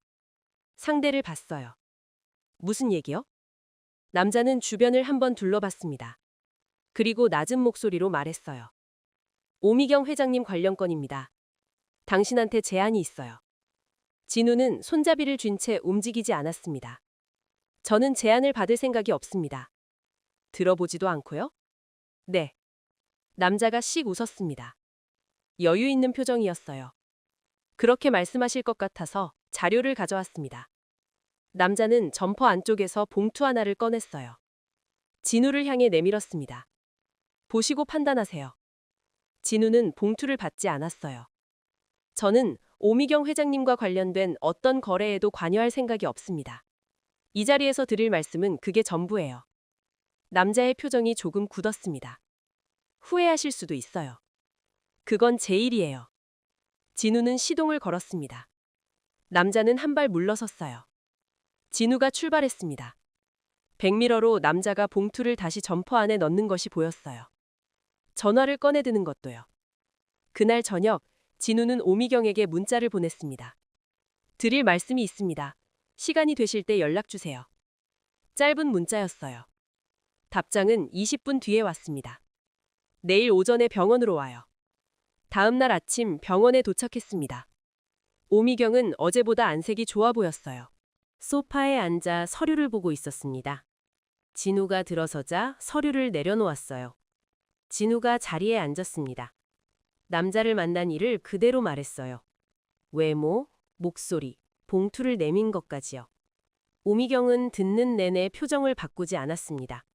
진우의 말이 끝났을 때 오미경이 물었어요. 봉투 내용물은 확인했어요? 받지 않았습니다. 오미경이 진우를 봤습니다. 짧고 또렷한 시선이었어요. 이름이나 소속을 말했어요? 말하지 않았습니다. 오미경은 잠시 눈을 내렸습니다. 무언가를 생각하는 것 같았어요. 그러다 천천히 말했습니다. 짐작 가는 곳이 있어요. 진우는 기다렸어요. 재윤이가 아니에요. 재윤이는 그런 방식을 쓰지 않아요. 오미경은 창밖을 봤습니다. 내 주변에 이 상황을 기회로 보는 사람들이 있어요. 회사 안에요. 저한테 무엇을 원하는 걸까요? 당신이 나한테서 멀어지길 바라거나 아니면 당신을 이용해서 나를 흔들려는 거겠죠. 진우는 그 말을 들으며 손을 무릎 위에 얹었습니다. 저는 흔들릴 생각이 없습니다. 알아요. 오미경이 짧게 말했어요. 그 두 글자가 이상하게 무게를 가지고 있었습니다. 믿는다는 말이었어요. 길게 설명하지 않는 방식의 신뢰였죠. 진우는 잠시 창밖을 봤습니다. 맑은 날이었어요. 어제 검은 차와 낯선 남자를 만났을 때 진우가 느낀 건 두려움이 아니었습니다. 그냥 이 상황이 단순하지 않다는 것을 다시 한번 확인하는 느낌이었어요. 자리에서 일어서려던 진우에게 오미경이 말했어요. 조심해요. 진우가 오미경을 봤습니다. 봉투를 가지고 온 사람이 한 번 더 나타날 거예요. 두 번째에는 다른 방식으로 올 거고요. 어떤 방식이요? 당신 삶을 건드리는 방식이요. 진우는 그 말을 받았습니다. 가볍게 고개를 끄덕였어요. 겁을 내는 것도 아니었고 모른 척하는 것도 아니었습니다. 그냥 알겠다는 뜻이었어요. 병실을 나오면서 진우는 복도 창을 잠깐 바라봤습니다. 서울이 내려다 보이는 창이었어요. 저 아래 어딘가에 검은 차가 있을 수도 있었습니다. 진우는 그래도 걸음을 멈추지 않았어요. 복도를 걸어 엘리베이터를 탔습니다. 내려가면서 배달앱을 열었어요. 진우는 수락했습니다. 그런데 그날 오후부터 진우의 일상이 흔들리기 시작했습니다. 오미경이 말한 두 번째 방식이 생각보다 빠르게 왔어요. 첫 번째는 배달 플랫폼이었습니다. 평소처럼 콜을 받으러 앱을 켰는데 계정이 정지됐다는 안내가 떠 있었어요. 허위 배달 신고가 다수 접수됐다는 이유였습니다. 진우는 화면을 몇 번 새로 고침했어요. 바뀌지 않았습니다. 고객센터에 전화했지만 처리에 시간이 걸린다는 말만 들었어요. 두 번째는 방이었습니다. 저녁에 집에 돌아오니 집주인 아주머니가 현관 앞에 서 있었어요. 표정이 어색했습니다. 진우 씨, 말하기가 좀 그런데 무슨 일이에요, 아주머니? 저도 모르게 이런 얘기가 났는데요. 이 방 계약을 더 이상 이어가기 어렵겠대요. 갑자기요? 계약 기간이 아직 남아있잖아요. 그게 위에서 연락이 와서요. 건물 관리하는 쪽에서요. 진호 씨 관련해서 이상한 얘기가 돌고 있다고 하더라고요. 저는 잘 모르겠고 그냥 위에서 하라는 대로 할 수밖에 없어요. 아주머니는 미안한 표정이었지만 물러서지 않았습니다. 진우는 잠시 아주머니를 바라봤어요. 따지지 않았습니다. 아주머니의 잘못이 아니라는 걸 알았으니까요. 알겠습니다. 정리할 시간만 좀 주세요. 방 안으로 들어온 진우는 벽에 메모와 나무 상자를 봤습니다. 두 가지가 나란히 있었어요. 진우는 방바닥에 서서 천천히 숨을 내쉬었습니다. 예상한 일이었어요. 오미경이 말했으니까요. 당신 삶을 건드리는 방식으로 온다고 했습니다. 배달 계정, 방. 둘 다 진우의 생계와 직결된 것들이었어요. 누군가 진우의 삶의 가장 약한 부분을 정확히 찾아낸 것이었습니다. 진우는 주머니에서 휴대폰을 꺼냈어요. 오미경에게 문자를 보내려다 멈췄습니다. 손을 내렸어요. 이 상황을 오미경에게 알리면 오미경이 움직일 거였습니다. 그렇게 되면 진우가 원하는 방식이 아니게 됐어요. 진우는 자신의 문제를 남의 힘으로 해결하는 것을 좋아하지 않았습니다. 배달 일을 시작한 것도 반지와 원룸을 얻은 것도 다 진우 혼자 해낸 일이었어요. 이것도 그렇게 해야 했습니다. 진우는 책상 앞에 앉았어요. 노트북을 열었습니다. 고객센터 이메일로 정식 이의 신청서를 작성했어요. 허위 신고가 들어온 날짜, 실제 배달 기록, 수령 확인 완료된 건들 하나하나 꼼꼼하게 정리해서 발송했습니다. 다음은 방이었어요. 계약 기간 중 일방적 퇴거 요구는 법적으로 무효라는 것을 진우는 알고 있었습니다. 무상 법률 상담곳 2곳을 찾아 메모해뒀어요. 벽에 메모를 받습니다. 진우야, 너는 반드시 좋은 사람이 될 거야. 진우는 그 문장을 읽으며 고개를 끄덕였어요. 좋은 사람은 무너지지 않아야 했습니다. 흔들려도 다시 제자리로 돌아와야 했어요. 진우는 이불을 폈습니다. 내일 할 일이 있었어요. 그러니까 오늘 밤은 자야 했습니다. 눈을 감았어요. 밖에서 바람소리가 들렸습니다. 낮고 차가운 반지하 원룸은 여전히 그 자리에 있었어요. 다음 날 아침이었습니다. 배달앱은 아직 풀리지 않았어요. 진우는 이의 신청 접수 확인 이메일을 받았습니다. 처리에 최대 5일이 걸린다고 했어요. 그동안 수입이 없었습니다. 통장을 확인했어요.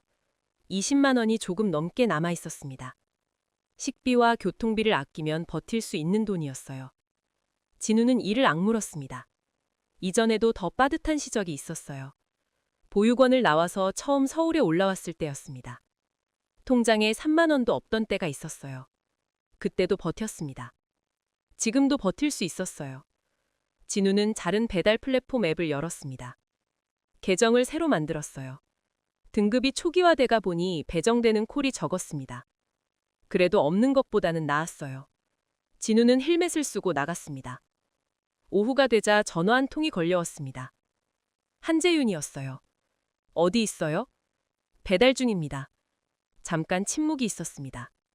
계정 정지건 알고 있어요. 진우는 신호등 앞에 멈췄어요. 어떻게 하셨어요? 우리 쪽에서 파악하고 있어요.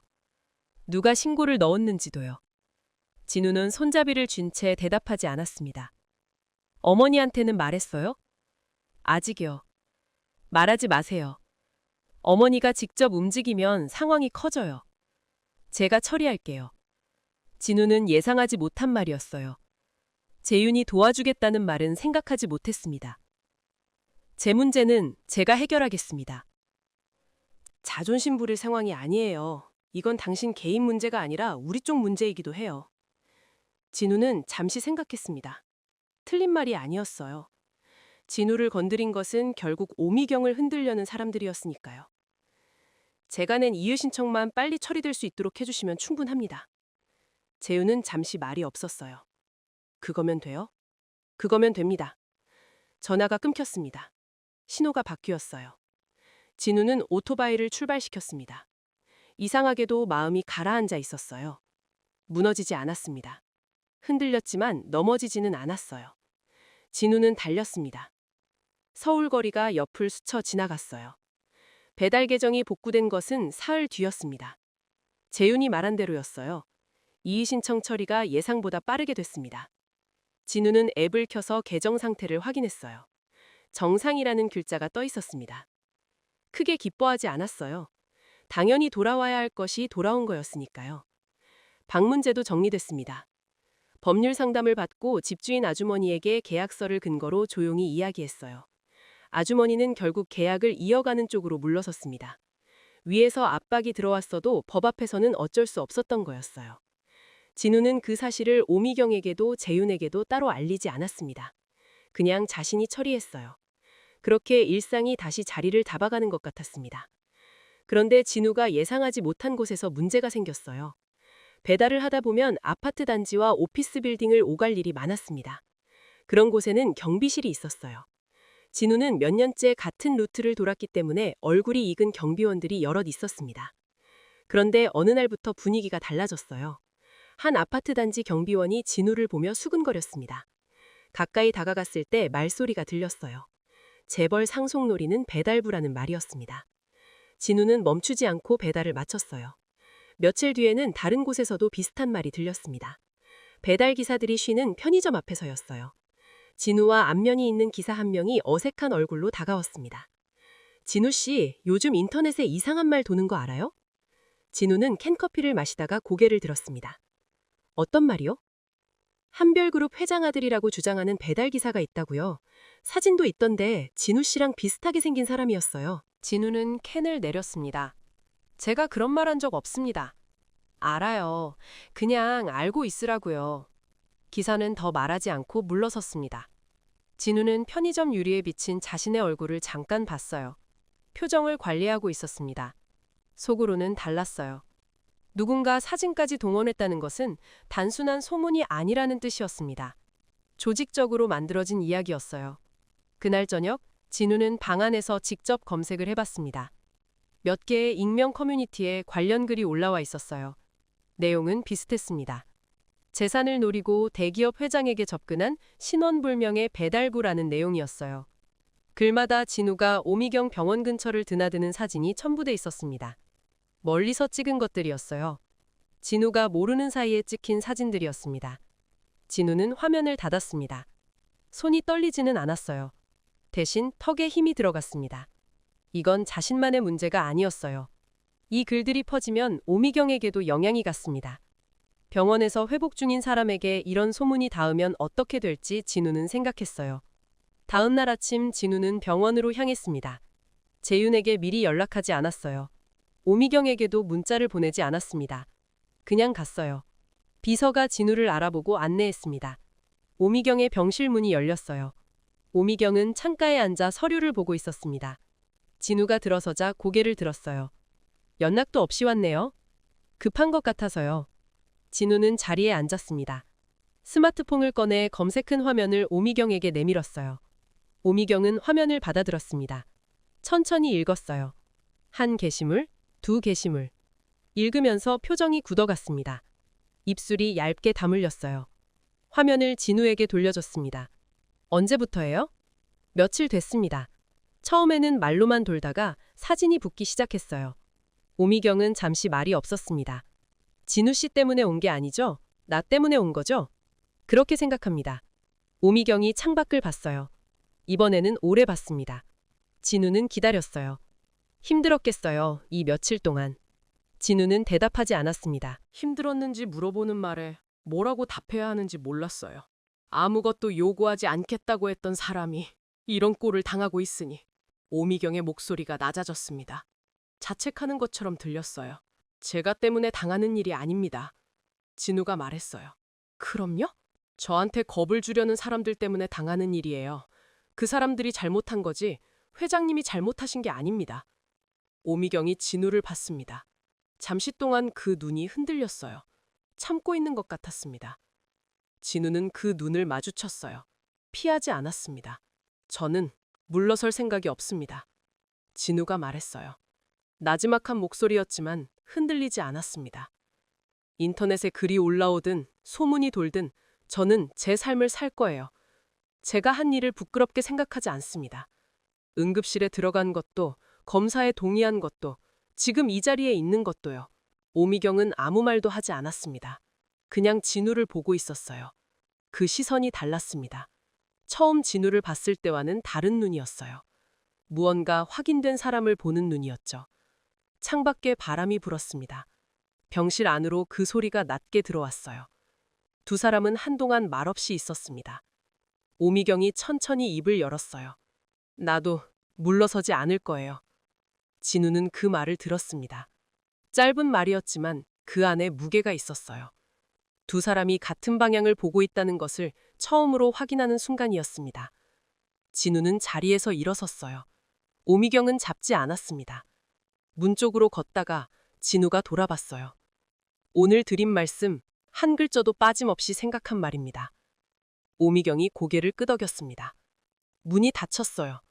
복도를 걸으며 진우는 손을 주머니에 넣었습니다. 주먹을 쥐었다가 폈어요. 가슴이 조금 가벼워진 것 같았습니다. 한편 그 시각 병원 복도에는 재윤이 서 있었습니다. 비서에게서 진우가 왔다는 연락을 받고 왔지만 병실 문을 열지 않고 있었어요. 복도 끝 창가에 기대어 서 있었습니다. 재윤은 처음에 진우가 싫었습니다. 갑자기 나타나서 어머니의 아들이라는 증거를 들이밀었으니까요. 재산 문제, 경영권 문제, 생각해야 할 것이 한두 가지가 아니었습니다. 그런데 계정 정지권을 처리하면서 재윤은 조금 달라진 것이 있었어요. 진우를 건드린 것이 회사 내부 인물이라는 것이 확인됐습니다. 그런데 진우는 그 사실을 알면서도 이의 신청 처리만 빨리 해달라고 했어요. 그게 전부였습니다. 보통 사람이라면 더 요구했을 거였어요. 재윤은 병실 문 앞에 섰습니다. 손잡이를 잡지 않고 안에서 들리는 소리에 귀를 기울였어요. 저는 물러설 생각이 없습니다. 진우의 목소리였습니다. 저 말이 가식인지 아닌지 재윤은 따져왔어요. 지금도 확신할 수는 없었습니다. 하지만 처음처럼 가식이라고 단정짓기는 어려웠어요. 재윤은 복도를 빠져나갔습니다. 엘리베이터를 타고 내려가는 동안 휴대폰을 꺼냈어요. 인터넷에 올라온 진우 관련 게시물들을 찾았습니다. 법무팀에 메시지를 보냈어요. 관련 게시물 전부 법적 조치 검토. 자신이 왜 이렇게 하는지 스스로에게 설명하지 않았습니다. 그냥 했어요. 며칠 뒤 인터넷에 올라와 있던 게시물들이 하나씩 사라지기 시작했습니다. 법정 요청이 들어가자 플랫폼에서 순차적으로 삭제한 거였어요. 진우는 그것을 혼자 발견했습니다. 누가 했는지 알 것 같았어요. 문자를 보낼까 잠깐 생각했습니다. 하지만 보내지 않았어요. 굳이 확인하지 않아도 됐으니까요. 진우는 배달 앱을 켰어요. 첫 번째 콜을 수락하고 헬멧을 썼습니다. 시동을 걸었어요. 서울 거리로 나섰습니다. 세상은 여전히 같은 자리에 있었어요. 소문이 돌고 누군가 흔들려 했고 그래도 아침은 왔습니다. 바람이 헬멧을 두드렸어요. 차갑고 강한 바람이었습니다. 그래도 달렸어요. 그날 오후 배달을 마치고 잠깐 쉬던 참이었습니다. 공원 옆 벤치에 앉아 있을 때 준혁에게서 처음으로 연락이 왔어요. 오미경의 작은 아들이었습니다. 서진우 씨죠? 네. 저 한준혁입니다. 형은 아세요? 네, 한 번 만났습니다. 저는 아직 한 번도 못 만났죠. 진우는 대답하지 않았습니다. 만나도 될까요? 할 말은 없어요. 그냥 보고 싶어서요. 뜻밖의 말이었어요. 재윤은 만나자고 할 때 용건이 있었습니다. 따질 것이 있었어요. 그런데 준혁은 그냥 보고 싶다고 했습니다. 진우는 그 말이 이상하게 마음에 걸렸어요. 언제 편하세요? 오늘도 괜찮아요. 저는 배달 중이라 시간을 맞추기가 어렵습니다. 끝나면 연락해요. 기다릴게요. 진우는 전화를 끊고 하늘을 봤습니다. 형제라는 단어가 머릿속에 들어왔다가 나갔어요. 아직은 자연스럽지 않은 단어였습니다. 저녁 8시가 넘어서 준혁에게 연락했어요. 근처 24시 해장국집 앞에서 만나자고 했습니다. 진우가 아는 동네였거든요. 준혁은 이미 와 있었어요. 외투 주머니에 손을 넣고 입구 옆에 기대 있었습니다. 진우가 다가가자 준혁이 먼저 손을 내밀었어요. 안녕하세요. 진우는 악수를 했습니다. 두 사람은 안으로 들어가 마주 앉았어요. 준혁이 메뉴판을 보지 않고 뚝배기 2개를 주문했습니다. 뭐 드시고 싶으세요? 아무거나요.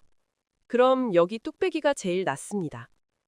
말을 주고받는 방식이 형과 달랐어요. 재윤은 날이 서 있었습니다. 준혁은 달랐어요. 뚝하고 단단한 것 같으면서도 뭐가 없었습니다. 저는 어머니 편이에요. 준혁이 먼저 말했어요. 선을 긋는 말처럼 들렸지만 그렇지 않았습니다. 알고 있습니다. 형은 아직 모르겠대요. 진우 씨가 어떤 사람인지요. 저는 달리 봐요. 어떻게요? 어머니가 쓰러졌을 때 들어온 사람이 어머니 아들이었다는 것. 그냥 우연 같지 않아요. 진우는 국밥을 한 숟가락 떴습니다. 뜨거웠어요. 저도 잘 모르겠어요, 솔직히. 뭘요? 이게 우연인지 아닌지요. 그냥 들어간 거였는데 이렇게 됐으니까요. 준혁이 고개를 끄덕였습니다. 그게 더 자연스러운 것 같아요. 처음부터 다 알았으면 오히려 이상하죠. 두 사람은 한동안 말없이 밥을 먹었습니다. 국밥집 안에 사람들이 오갔어요. 뜨거운 국물 냄새가 가득했습니다. 진우는 이 자리가 어색하면서도 나쁘지 않다고 생각했어요. 낯선 사람과 국밥을 먹는 것인데 그냥 편했습니다. 국밥집을 나온 것은 밤 10시가 넘어서였습니다. 준혁이 먼저 일어섰어요. 계산은 준혁이 했습니다. 진우가 말리려 했지만 준혁이 먼저 카드를 내밀었어요. 다음에는 진우 씨가 사세요. 다음이라는 말이었습니다. 자연스럽게 나온 말이었어요. 준혁 자신도 그걸 의식한 것 같았습니다. 살짝 멋쩍은 표정을 지었어요. 진우는 고개를 끄덕였습니다. 그러겠습니다. 두 사람은 각자 방향으로 걸어갔습니다. 진우는 걸어가면서 오늘 하루를 돌아봤어요. 오미경에게 그 말을 했고 게시물이 사라졌고 준혁과 국밥을 먹었습니다. 세 가지가 각각 달랐어요. 하지만 어딘가 이어져 있는 것 같기도 했습니다. 반지하 원룸에 돌아온 진우는 벽에 메모와 나무 상자를 봤어요. 여전히 나란히 있었습니다. 오늘은 오래 서 있지 않았어요.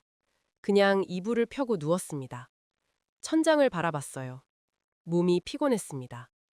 그래도 잠이 쉽게 오지 않았어요. 진우는 눈을 감았습니다. 어릴 적부터 혼자였어요.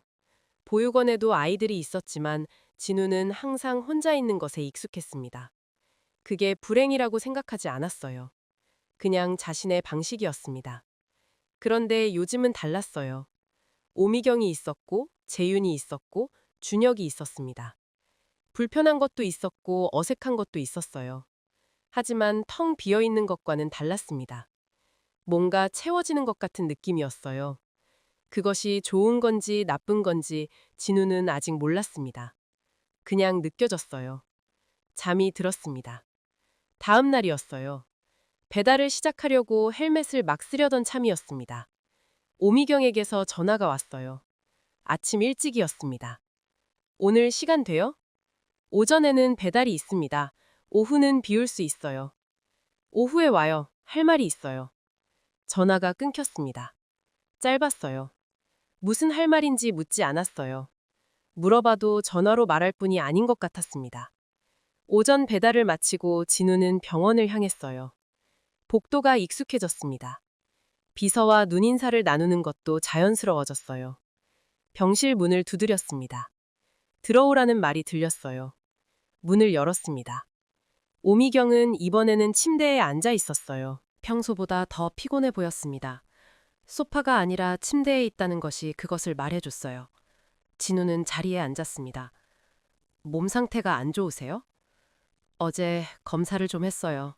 아직 완전히 회복된 게 아니라서요. 진우는 더 묻지 않았습니다. 오미경이 할 말이 있다고 했으니 기다렸어요. 오미경은 침대 옆 협탁에서 봉투를 꺼냈습니다. 이번에는 두꺼운 서류 봉투였어요. 진우에게 건넸습니다. 뭔지 먼저 봐요. 진우는 봉투를 받아 열었어요. 서류들이 들어있었습니다. 첫 장을 펼쳤어요. 법인 등기부 등본이었습니다. 회사 이름은 진우가 아는 곳이 아니었어요. 중소규모의 물류회사처럼 보였습니다. 다음 장을 남겼어요. 주주 명부였습니다. 진우의 눈이 한 이름에서 멈췄어요. 서진우. 자신의 이름이었습니다. 진우는 서류를 내리지 않고 다시 읽었어요. 틀리지 않았습니다. 서진우라는 이름이 주주 명단에 올라 있었어요. 이게 무슨 서류입니까? 진우 씨 이름으로 만든 회사예요. 오미경이 말했습니다. 제 동의 없이요? 동의를 받으러 온 거예요. 지금. 진우는 서류를 탁자 위에 내려놓았습니다. 오미경을 봤어요. 설명해 주시겠습니까? 오미경은 숨을 한 번 내쉬었습니다. 내가 23년 동안 쌓아온 것들이 있어요. 회사도 있고 부동산도 있어요. 하지만 지금 내 건강이 완전하지 않아요. 이번 일이 그걸 확인시켜줬습니다. 진우는 듣고 있었어요. 재산을 정리해야 해요. 재윤이와 준혁이에게 갈 몫은 이미 준비돼 있어요. 그리고 진우 씨 몫도 준비하고 싶어요. 진우는 입을 열었습니다. 전에 말씀드렸습니다. 저는 아무것도 요구하지 않는다고요. 알아요. 그래서 요구가 아니라 드리겠다는 거예요. 받을 수 없습니다. 오미경의 눈이 가늘어졌습니다. 진우를 보는 눈이었어요. 왜요? 제가 번 돈으로 살고 싶습니다. 그건 당연하게 이어가면 되는 거예요. 회장님이 주시는 돈을 받으면 제 삶이 흔들립니다. 지금까지 제가 쌓아온 것들이 의미를 잃어요. 오미경은 대답하지 않았습니다. 한동안 진우를 봤어요. 그 눈빛이 복잡했어요. 설득하려는 것인지 이해하려는 것인지 알 수 없었습니다. 진우 씨가 원하든 원하지 않든 내가 죽으면 법적으로 진우 씨에게 상속권이 발생해요. 그건 그때 가서 제가 결정하겠습니다. 그때는 내가 없어요. 그 말이 공기 속에 놓였습니다. 짧은 말이었지만 무거웠어요. 진우는 그 무게를 그대로 받았습니다. 피하지 않았어요. 창밖으로 햇빛이 기울고 있었습니다. 오후가 깊어지고 있었어요. 지금 당장 결정하지 않아도 돼요. 오미경이 말했습니다. 목소리가 조금 부드러워져 있었어요. 서류는 두고 가세요. 천천히 봐요. 진우는 탁자 위의 서류를 바라봤습니다. 자신의 이름이 적힌 서류를요. 집어들지 않았어요. 하지만 두고 가라는 말에는 고개를 끄덕였습니다. 생각해 보겠습니다. 오미경은 그것으로 충분하다는 듯 더 말하지 않았어요. 진우가 자리에서 일어섰습니다. 문 쪽으로 걸었어요. 진우 씨. 진우가 돌아봤습니다. 오늘 얼굴 보니 좋네요. 뜬금없는 말이었어요.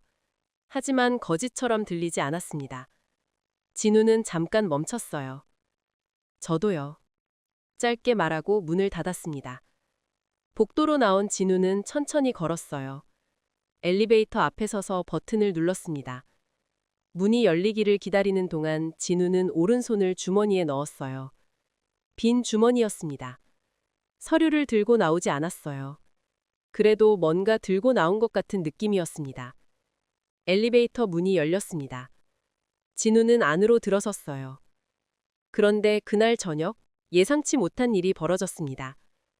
진우가 배달을 마치고 반지하로 돌아오던 중이었어요. 오토바이를 골목 안으로 들이다가 멈춰 섰습니다.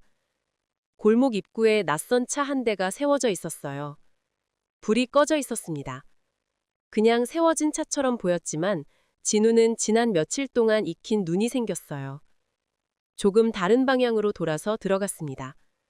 원룸 문 앞에 남자 한 명이 서 있었어요. 처음 보는 얼굴이었습니다. 아까 봉투를 들고 왔던 40대 남자가 아니었어요. 더 젊었습니다. 30대 초반으로 보였어요. 서진우 씨시죠? 진우는 헬멧을 벗지 않았습니다. 누구세요? 잠깐 말씀드릴 게 있습니다. 오래 걸리지 않아요. 용건을 말씀하세요. 남사가 주머니에서 명함을 꺼냈어요. 진우에게 내밀었습니다. 진우는 받았어요. 한별그룹 전략기획팀이라는 글씨가 찍혀 있었습니다. 회사 사람이에요? 그렇습니다. 한재윤 부사장님 지시로 왔습니다. 진우의 눈이 가늘어졌어요. 재윤 씨가 보낸 거요? 네, 직접 전달드리기 어려운 것이 있어서요. 남자가 서류 파일을 내밀었습니다. 진우는 받았어요. 파일을 열었습니다. 안에는 조사 보고서가 들어 있었어요. 표지에는 내부 제보자 확인이라고 적혀 있었습니다. 진우는 첫 장을 펼쳤어요. 사진이 있었습니다. 진우의 배달 계정에 허위 신고를 넣은 사람들의 신원이었어요. 3명이었습니다. 모두 한별그룹 계열사 직원들이었어요. 그 위에 지시한 사람의 이름이 적혀 있었습니다. 그룹 내 부회장 직함을 가진 사람이었어요.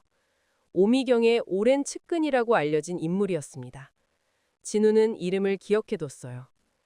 이 서류를 왜 저한테 주는 거죠? 부사장님이 진우 씨는 알아야 한다고 하셨습니다. 남자는 더 말하지 않았어요.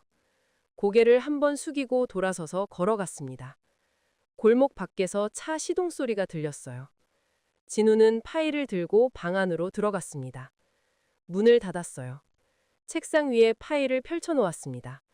다시 읽었어요. 오미경의 측근이 진우를 공격했습니다. 배달 계정, 방 계약, 인터넷 소문. 그 뒤에 한 사람이 있었어요. 그 사람은 23년 동안 오미경 곁에 있던 인물이었습니다. 진우가 나타나자 자신의 자리가 흔들릴 것을 두려워한 거였어요. 진우는 파일을 덮었습니다. 벽에 메모와 나무 상자를 봤어요. 두 가지가 나란히 있었습니다. 이 사실을 오미경에게 알려야 하는지 진우는 생각했어요. 알리면 오미경이 힘들어질 거였습니다. 오랫동안 믿어온 사람이 배신한 거였으니까요. 그렇다고 모른 척할 수도 없었어요. 진우는 휴대폰을 들었습니다. 재윤에게 문자를 보냈어요. 서류 잘 받았습니다. 감사합니다. 짧게 보냈어요. 답장은 바로 왔습니다. 나머지는 내가 처리합니다. 4글자였어요. 진우는 그 문자를 읽으며 휴대폰을 내려놓았습니다. 재윤이 이미 움직이고 있다는 뜻이었어요. 진우가 나서지 않아도 됐습니다. 방 안이 조용했습니다. 진우는 파일을 책상 서랍에 넣었어요. 창문 쪽으로 갔습니다. 반지하 창이었어요. 바깥에 사람들의 발이 지나가는 것이 보였습니다. 밤이 깊은 시간이었는데도 발걸음이 끊이지 않았어요. 서울은 그런 곳이었습니다. 늘 무언가가 움직이고 있었어요. 진우는 창에서 물러섰습니다. 이불을 펴고 누웠어요. 오늘은 금방 잠이 들 것 같았습니다. 내일은 새벽 5시 반이면 일어나야 했어요. 그건 변하지 않았습니다. 어제도 오늘도 내일도 진우는 새벽에 일어나 서울 거리를 달릴 거였어요. 그 사실이 이상하게 든든했습니다. 변하지 않는 것이 하나 있다는 것이요. 눈을 감았어요. 잠이 왔습니다. 며칠이 지났습니다. 재윤이 움직이고 있다는 것은 조용한 방식으로 확인됐어요. 한별그룹 내부 감사가 시작됐다는 소식이 경제뉴스 한 귀퉁이에 짧게 실렸습니다. 임원 1명이 직위 해제됐다는 내용이었어요. 이름은 나오지 않았습니다. 하지만 진우는 그 임원이 누구인지 알았어요. 파일에서 봤던 이름이었습니다. 진우는 기사를 닫았어요. 배달 앱을 켰습니다. 오늘도 할 일이 있었어요. 그런데 그날 오전 오미경에게서 연락이 왔습니다. 목소리가 달랐어요. 평소보다 낮고 무거웠습니다. 진우 씨, 오늘 올 수 있어요? 오후에 가겠습니다. 오전 배달을 마친 뒤 진우는 병원으로 향했습니다. 복도를 걸어가는데 분위기가 달랐어요. 비서가 평소보다 더 굳어 있었습니다. 병실 문 앞에서 재윤과 준혁이 서 있었어요. 재윤은 팔짱을 끼고 있었고 준혁은 손을 주머니에 넣은 채였습니다.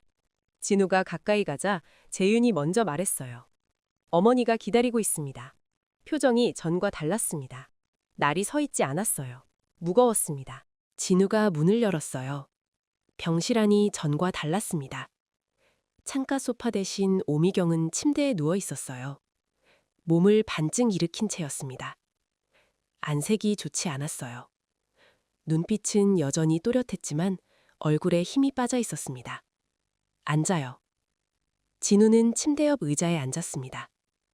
많이 불편하세요? 재검사를 했는데 좋은 결과가 나오지 않았어요. 오미경이 담담하게 말했습니다. 숨기지 않는 말이었어요. 진우는 그 담담함이 오히려 더 무겁게 느껴졌습니다. 어느 정도입니까? 당분간 입원을 이어가야 해요. 치료도 시작해야 하고요. 진우는 말이 없었습니다. 오미경을 봤어요. 이 사람이 자신을 23년 전에 내려놓았던 사람이라는 것을 알고 있었습니다. 그 사실이 사라진 건 아니었어요. 하지만 지금 이 자리에 있는 사람은 그 23년을 지나온 사람이기도 했습니다. 진우는 그 두 가지를 동시에 보고 있었어요. 서류 생각해 봤어요? 오미경이 물었습니다. 생각 중입니다. 천천히 해요. 서두를 것 없어요. 진우는 고개를 끄덕였습니다. 그런데 오미경이 말을 이었어요. 오늘은 다른 얘기 하려고 불렀어요. 진우가 오미경을 봤습니다. 오미경은 천장을 잠깐 올려다봤어요. 그러다 진우를 봤습니다. 23년 전 얘기를 더 해야 할 것 같아요. 진우는 조용히 기다렸습니다. 그때 혼자였다고 했죠. 그게 사실이에요. 하지만 혼자가 된 이유는 말하지 않았어요. 오미경의 손이 이불 위에서 천천히 움직였습니다. 아이 아버지가 있었어요. 진우는 듣고 있었어요. 하지만 그 사람은 내가 임신했다는 걸 알고 사라졌어요. 내 나이 29에 아무것도 없이 혼자였습니다. 그때 한별그룹은 지금의 한별이 아니었어요. 빚이 더 많았고 직원들 월급도 제때 못 주던 때였습니다. 아이를 데리고 그 상황을 버텨낼 자신이 없었어요. 진우는 말하지 않았습니다. 오미경이 재속했어요. 그게 변명이 된다는 걸 알아요. 그래도 말하고 싶었어요. 당신이 알아야 할 것 같아서요. 진우는 벽을 잠깐 봤습니다. 보육원 선생님의 말이 떠올랐어요. 세상에는 이유 없는 선택이 없다고 했습니다. 좋은 이유든 나쁜 이유든 사람은 이유가 있어서 움직인다고요. 진우는 그 말을 오래 기억하고 있었어요. 이해합니다. 진우가 말했습니다. 오미경이 진우를 봤어요.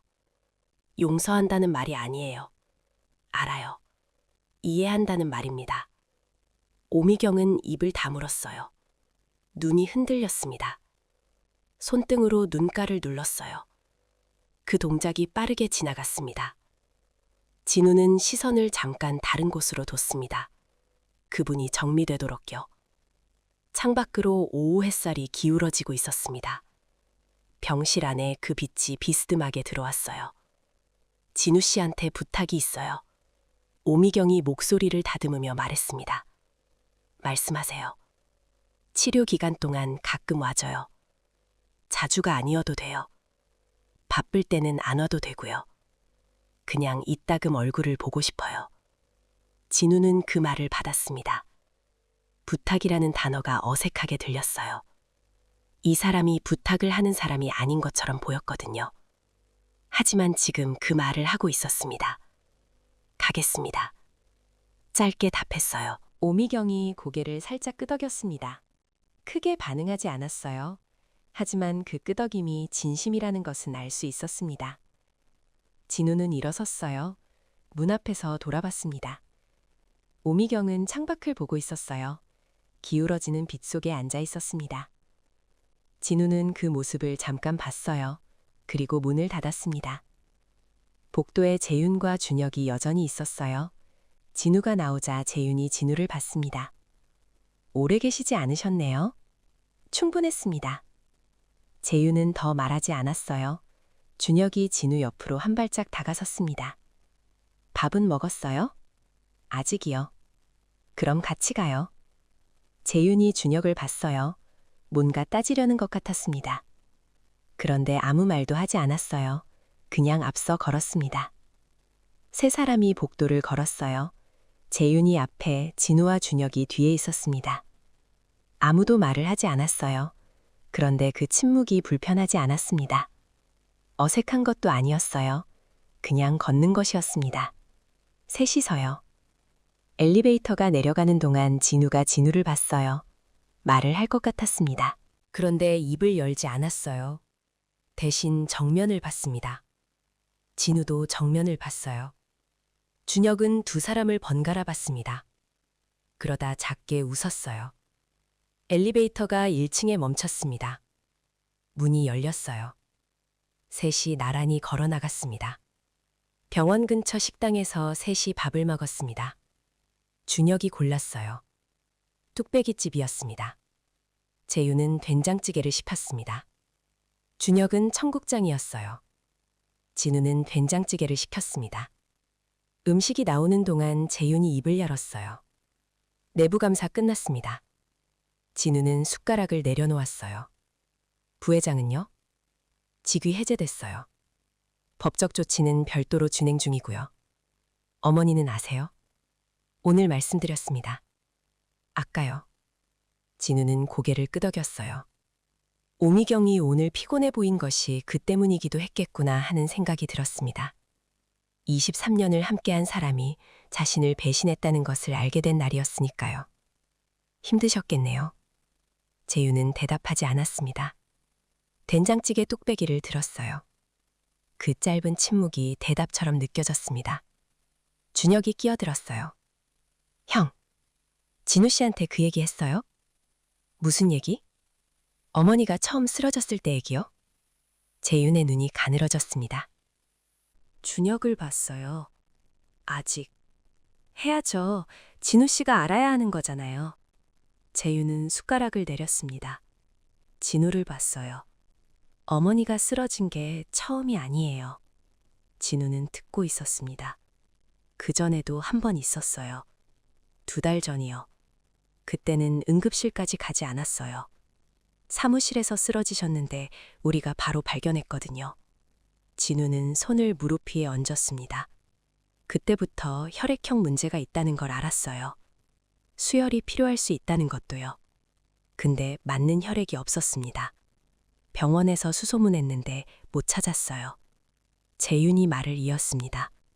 2번째로 쓰러지신 날 진우 씨가 응급실 앞을 지나갔어요. 진우는 재윤을 봤습니다. 재윤의 눈이 진우를 향해 있었어요. 우리도 처음에는 우연이라고 생각했어요. 근데 지금은 잘 모르겠어요. 준혁이 덧붙였습니다.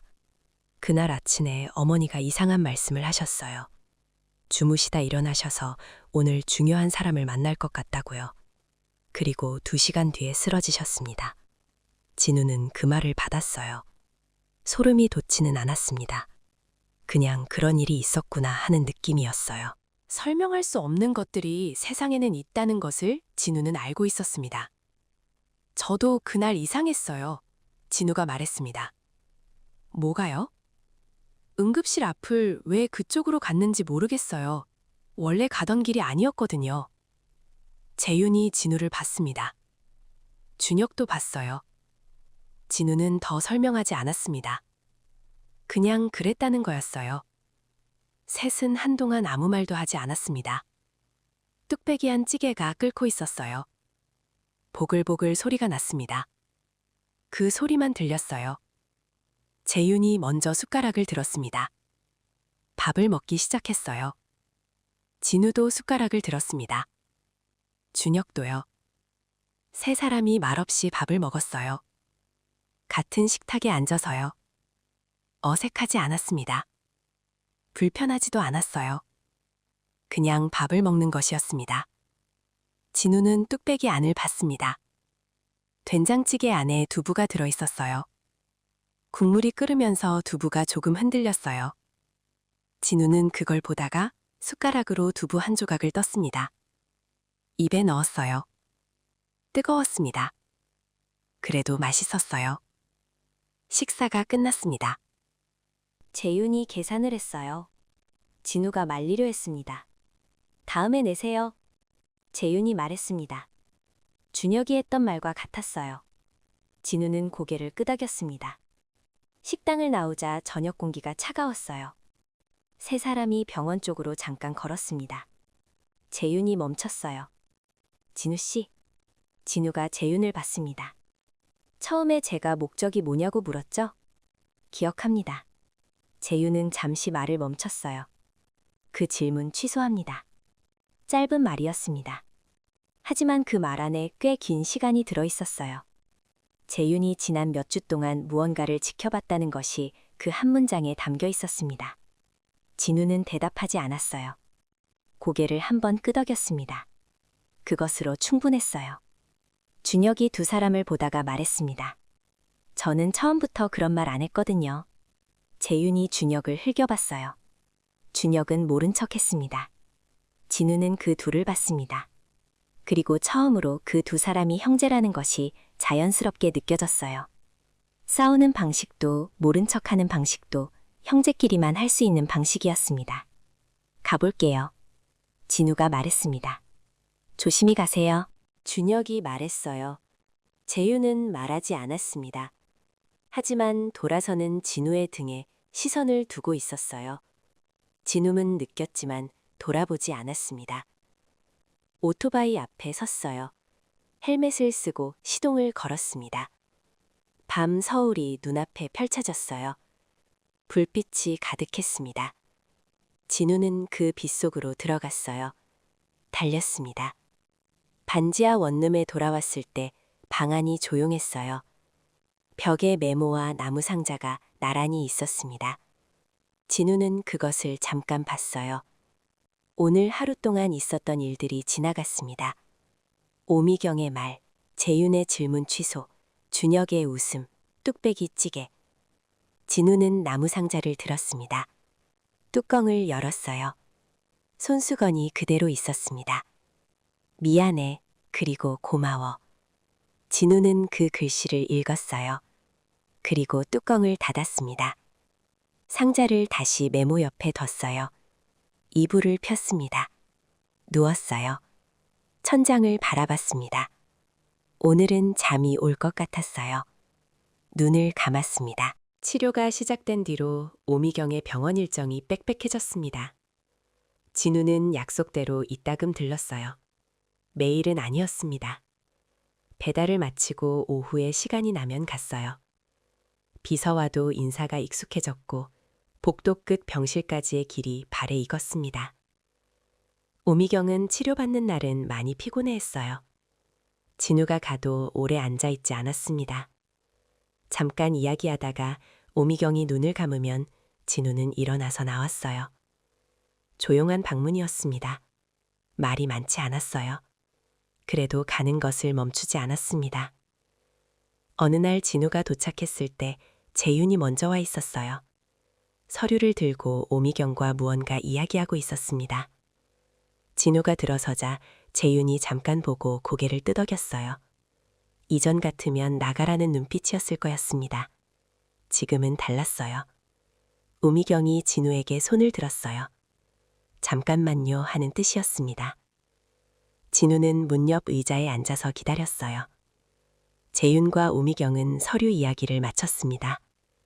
재윤이 자리에서 일어섰어요. 나중에 또 올게요. 나가면서 진우를 봤습니다. 배달은요? 오늘은 일찍 끝냈습니다. 재윤이 고개를 한번 끄덕이고 나갔어요. 진우는 오미경 옆으로 자리를 옮겼습니다. 오미경이 말했어요. 서류 생각해봤어요? 생각해봤습니다. 그래서요? 진우는 잠깐 창밖을 봤어요. 바람이 부는 날이었습니다. 나뭇가지가 흔들리고 있었어요. 받겠습니다. 오미경이 진우를 봤어요. 조건이 있습니다. 말해요. 회사 운영은 제가 합니다. 간섭받지 않을게요. 잘못되면 그것도 제 책임이에요. 오미경은 잠시 생각하는 것 같았습니다. 그 조건이면 충분해요. 진우는 고개를 끄덕였습니다. 더 말하지 않았어요. 오미경도 더 말하지 않았습니다. 그것으로 된 거였어요. 창밖에서 바람이 한 번 더 불었습니다. 나뭇가지가 크게 흔들렸어요. 그러다 다시 조용해졌습니다. 그로부터 며칠이 지났어요. 오미경의 치료가 한 단계 넘어가는 시점이었습니다. 의사가 오미경에게 좋은 소식을 전했어요. 초기 치료 반응이 좋다는 내용이었습니다. 완전한 호전이 아니었지만 방향이 잡혔다는 말이었어요. 그 소식을 들은 날 저녁이었습니다. 오미경이 진우에게 문자를 보냈어요. 좋은 소식이에요. 와줘서 고마워요. 진우는 그 문자를 읽고 잠깐 멈췄습니다. 짧은 문자였어요. 하지만 그 안에 담긴 것이 작지 않았습니다. 진우는 답장을 보냈어요. 다행입니다. 2글자였습니다. 그게 전부였어요. 그래도 충분했습니다. 진우는 휴대폰을 내려놓고 배달 앱을 켰어요. 저녁 콜이 들어와 있었습니다. 헬멧을 썼어요. 시동을 걸었습니다. 그날 밤 진우는 유난히 오래 달렸어요. 목적지에 배달을 마치고도 바로 집으로 돌아가지 않았습니다. 서울 강변을 따라 달렸어요. 강 위로 불빛이 반사되고 있었습니다. 진우는 그 빛을 옆으로 두고 달렸어요. 달리면서 진우는 생각했습니다. 응급실에 들어가던 날 아침을요. 아무 생각 없이 잠에서 깼고 배달을 시작했고 이상하게 평소와 다른 길로 들어섰어요. 그 길에 쓰러진 사람이 있었습니다. 들어갔어요. 그게 전부였어요. 그런데 그 선택이 진우의 삶을 완전히 바꿨습니다. 반지하 원룸은 그대로였어요. 배달일도 그대로였습니다. 오토바이도 같은 오토바이였어요.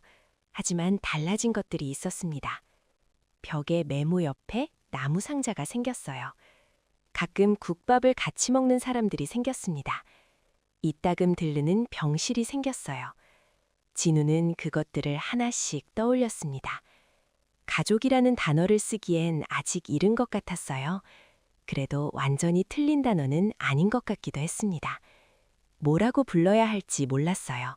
그냥 있는 것들이었습니다.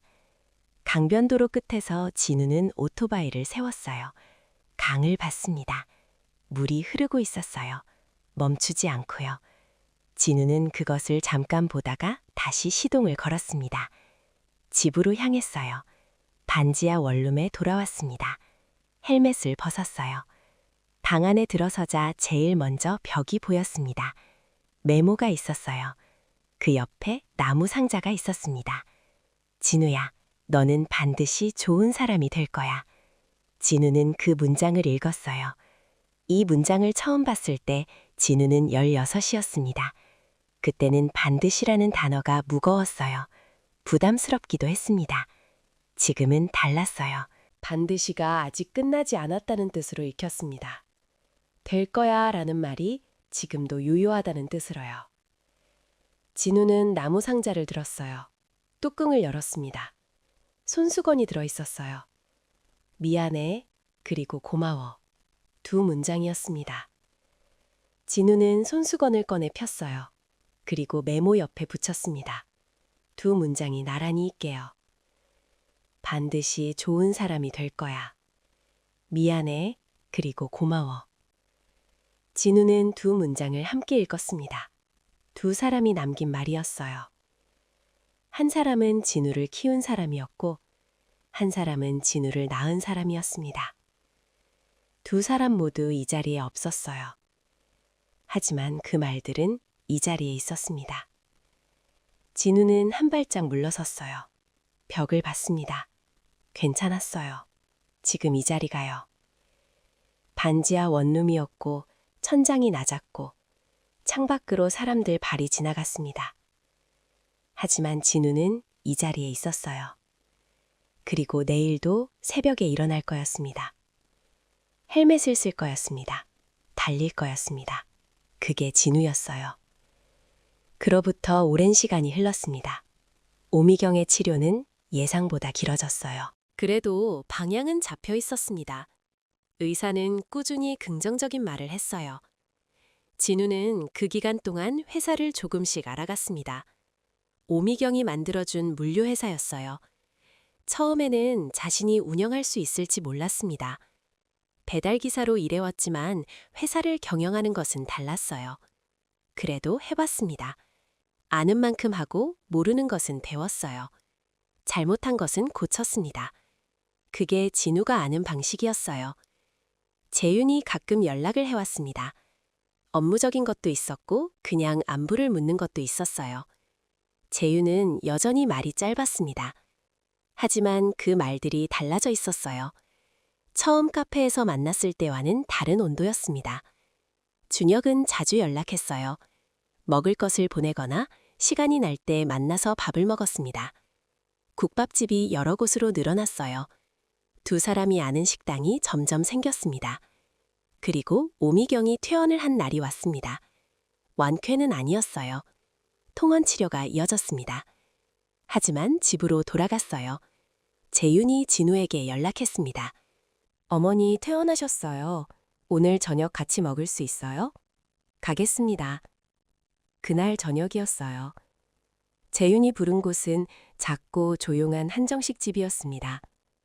안에 들어가자 오미경이 앉아 있었어요. 퇴원 첫날이었는데 안색이 전보다 좋았습니다. 조금 여인 것 같았지만 눈빛은 달랐어요. 재윤과 준혁이 이미 자리에 있었어요. 진우가 들어서자 준혁이 손을 들었습니다. 오미경이 진우를 봤어요. 아무 말도 하지 않았습니다. 그냥 봤어요. 진우는 자리에 앉았습니다. 오미경 맞은편이었어요. 음식이 나왔습니다. 된장국이 있었고 나물이 있었어요. 생선구이도 있었습니다. 단순한 음식들이었어요. 화려하지 않았습니다. 하지만 뜨거웠어요. 오미경이 진우 앞에 반찬을 조금 더 놓았습니다. 말없이요. 진우는 받았어요. 말없이요. 재윤과 준혁이 그 장면을 봤습니다. 재윤은 자신의 밥그릇을 봤어요. 준혁은 살짝 웃었습니다. 네 사람이 밥을 먹었습니다. 말이 많지 않았어요. 그래도 조용하지는 않았습니다. 숟가락 소리, 국물 소리, 가끔 재윤과 준혁이 주고받는 짧은 말들, 그것들이 섞였어요. 진우는 밥을 먹으면서 이 자리를 봤습니다. 오미경이 있었어요. 재윤이 있었습니다. 준혁이 있었어요. 그리고 자신이 있었습니다. 어떻게 이 자리에 오게 됐는지 생각하면 여전히 믿기지 않는 것들이 있었어요. 하지만 지금 이 자리는 실제였습니다. 밥이 뜨거웠고 국물이 짰어요. 준혁이 재윤한테 뭐라고 했다가 흘겨봄을 당하고 있었습니다. 진우는 국물을 한 모금 마셨어요. 뜨거웠습니다. 그게 좋았어요. 식사가 끝났을 때 오미경이 말했습니다. 잘 먹었어요. 세 사람에게 하는 말이었어요.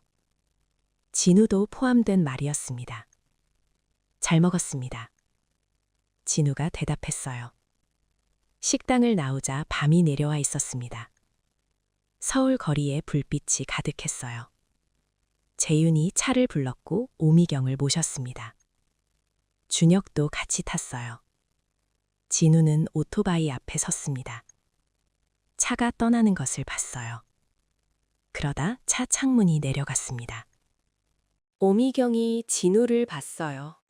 말을 하지 않았습니다. 그냥 봤어요. 진우도 봤습니다. 차창이 올라갔어요. 차가 출발했습니다. 진우는 헬멧을 썼어요. 시동을 걸었습니다. 서울 밤거리로 들어섰어요. 달렸습니다. 바람이 왔어요. 차가웠습니다. 그래도 달렸어요. 그게 진우였습니다. 배달기사 서진우. 23살.